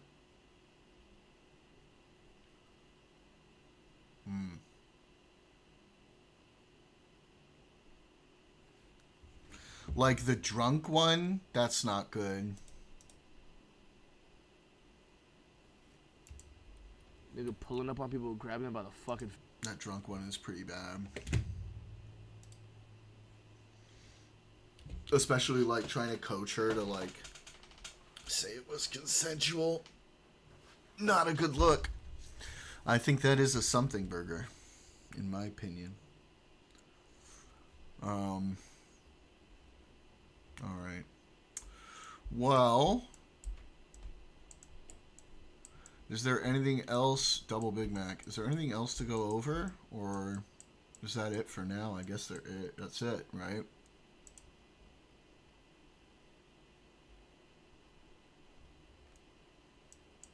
Double Big Mac. Double Big Mac with bacon. Awesome. Yeah, man. I think there's good stuff here. There's good stuff for clips. There's good stuff for the views. Make sure, like, at the beginning, like, you get a little coming up thing so that they see that, like, I go back and forth a little bit.